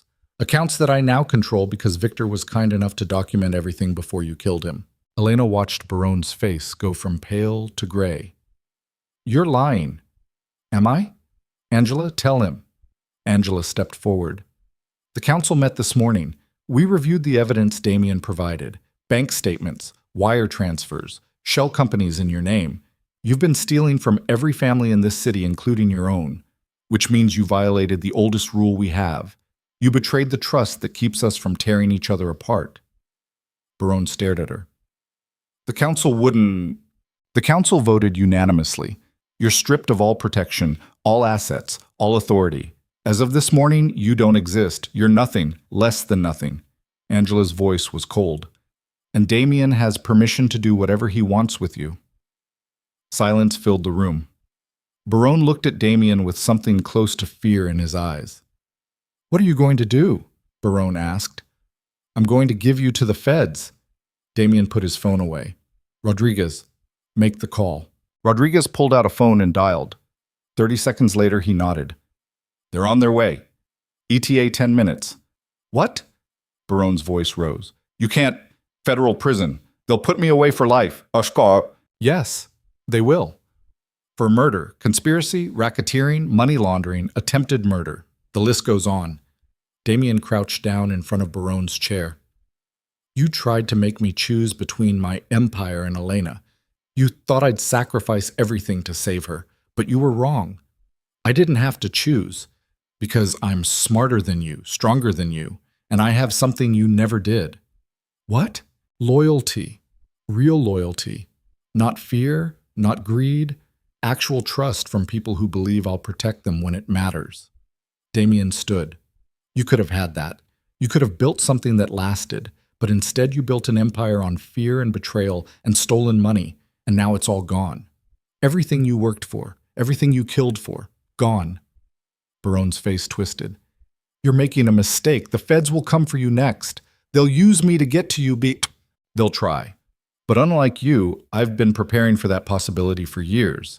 I have lawyers, accountants, legitimate businesses that can withstand scrutiny, and most importantly, I have friends in places you never thought to look. Damien walked toward the door. Enjoy prison, Sergio. Try not to die too quickly. I want you to have time to think about how badly you miscalculated. They left the room. Barone started shouting behind them, but Damien didn't look back. They walked down the stairs and out of the warehouse. Police sirens were already audible in the distance. Elena waited until they were in the SUV before she spoke. That's it? She asked. You're just handing him to the police? Yes. Why? You could have killed him. No one would have stopped you. Because killing him would have made him a martyr like he said, would have given the other families an excuse to question my judgment. This way he lives but loses everything, his reputation, his freedom, his legacy. Damien looked at her. And everyone in our world will remember that betraying me doesn't end in a quick death. It ends in federal prison, which is worse. Elena thought about that. About the cold calculation behind Damien's decision. About how he'd turn Barone's own people against him. About how he'd use the feds to eliminate a threat without getting his hands dirty. You're scary when you're strategic, she said finally. I know, but it keeps us alive. Damien reached over and took her hand. It's over, Elena. Barone's done. Victor's dead. The threat is gone. You're safe. Elena wanted to believe him, wanted to think that was true, but she'd learned enough about Damien's world to know that safe was a temporary condition, that there would always be another threat, another enemy, another crisis. But for now, sitting in the SUV with Damien's hand warm around hers, she let herself pretend it was over, just for a moment. 3 months passed. Winter released its grip on the city slowly. Snow turned to slush. Ice melted from the sidewalks. The Moretti estate transformed from a fortress back into something almost resembling a home. Elena spent those months learning everything Damien promised to teach her. Self-defense training with Rodriguez 4 days a week. Weapons handling. Situational awareness. How to read body language. How to spot lies. How to make decisions under pressure. She also kept working in Damien's office, learning the legitimate side of his business, the real estate holdings, the shipping companies, the restaurants and clubs, and all the enterprises that existed above board. Catherine had retired after the attack, said she'd had enough of near-death experiences and wanted to spend time with her grandchildren. Elena took over her position officially, personal assistant to Damien Moretti, which meant she saw everything, knew everything, became part of the machinery that kept his empire running. The staff treated her differently now. Not quite with fear, but with respect, with the understanding that she wasn't just some girl Damien had saved. She was someone who'd survived a war and come out stronger. Margaret, the new house manager, was efficient and kind and never mentioned Victor Hale. The old guard rotation was replaced with new people who understood that violence against staff meant immediate termination. The estate felt safer, more stable, but it was also different, harder. The innocence Elena had arrived with months ago was gone, burned away by everything she'd seen and survived. She was different too, stronger, more confident, more willing to make difficult decisions. The girl who'd broken a vase and been thrown into a blizzard felt like someone from another life. Elena stood in Damien's office late one evening in March, filing the last of the quarterly reports. Damien was at his desk reviewing contracts. They worked in comfortable silence. The kind that came from spending months in close proximity learning each other's rhythms. How's the Castellano file coming? Damien asked without looking up. Elena froze. What? The Castellano file, the one I asked you to pull this morning. She set down the paper she was holding. You've never mentioned that name before. I know. Damien looked up. His expression was careful. I'm mentioning it now. Elena walked over to his desk and sat down in the chair across from him. Is this about the family that died in the fire 3 years ago? Yes. Why are you bringing it up? Damien leaned back in his chair. Because you need to know what happened. The full story. Not the version Victor told you. Not the version Barone used to manipulate you. The truth. Elena's chest tightened. Okay, tell me. Thomas Castellano was Barone's accountant. He was also an informant for the FBI. He'd been feeding them information for 2 years. Financial records, communication logs, evidence of money laundering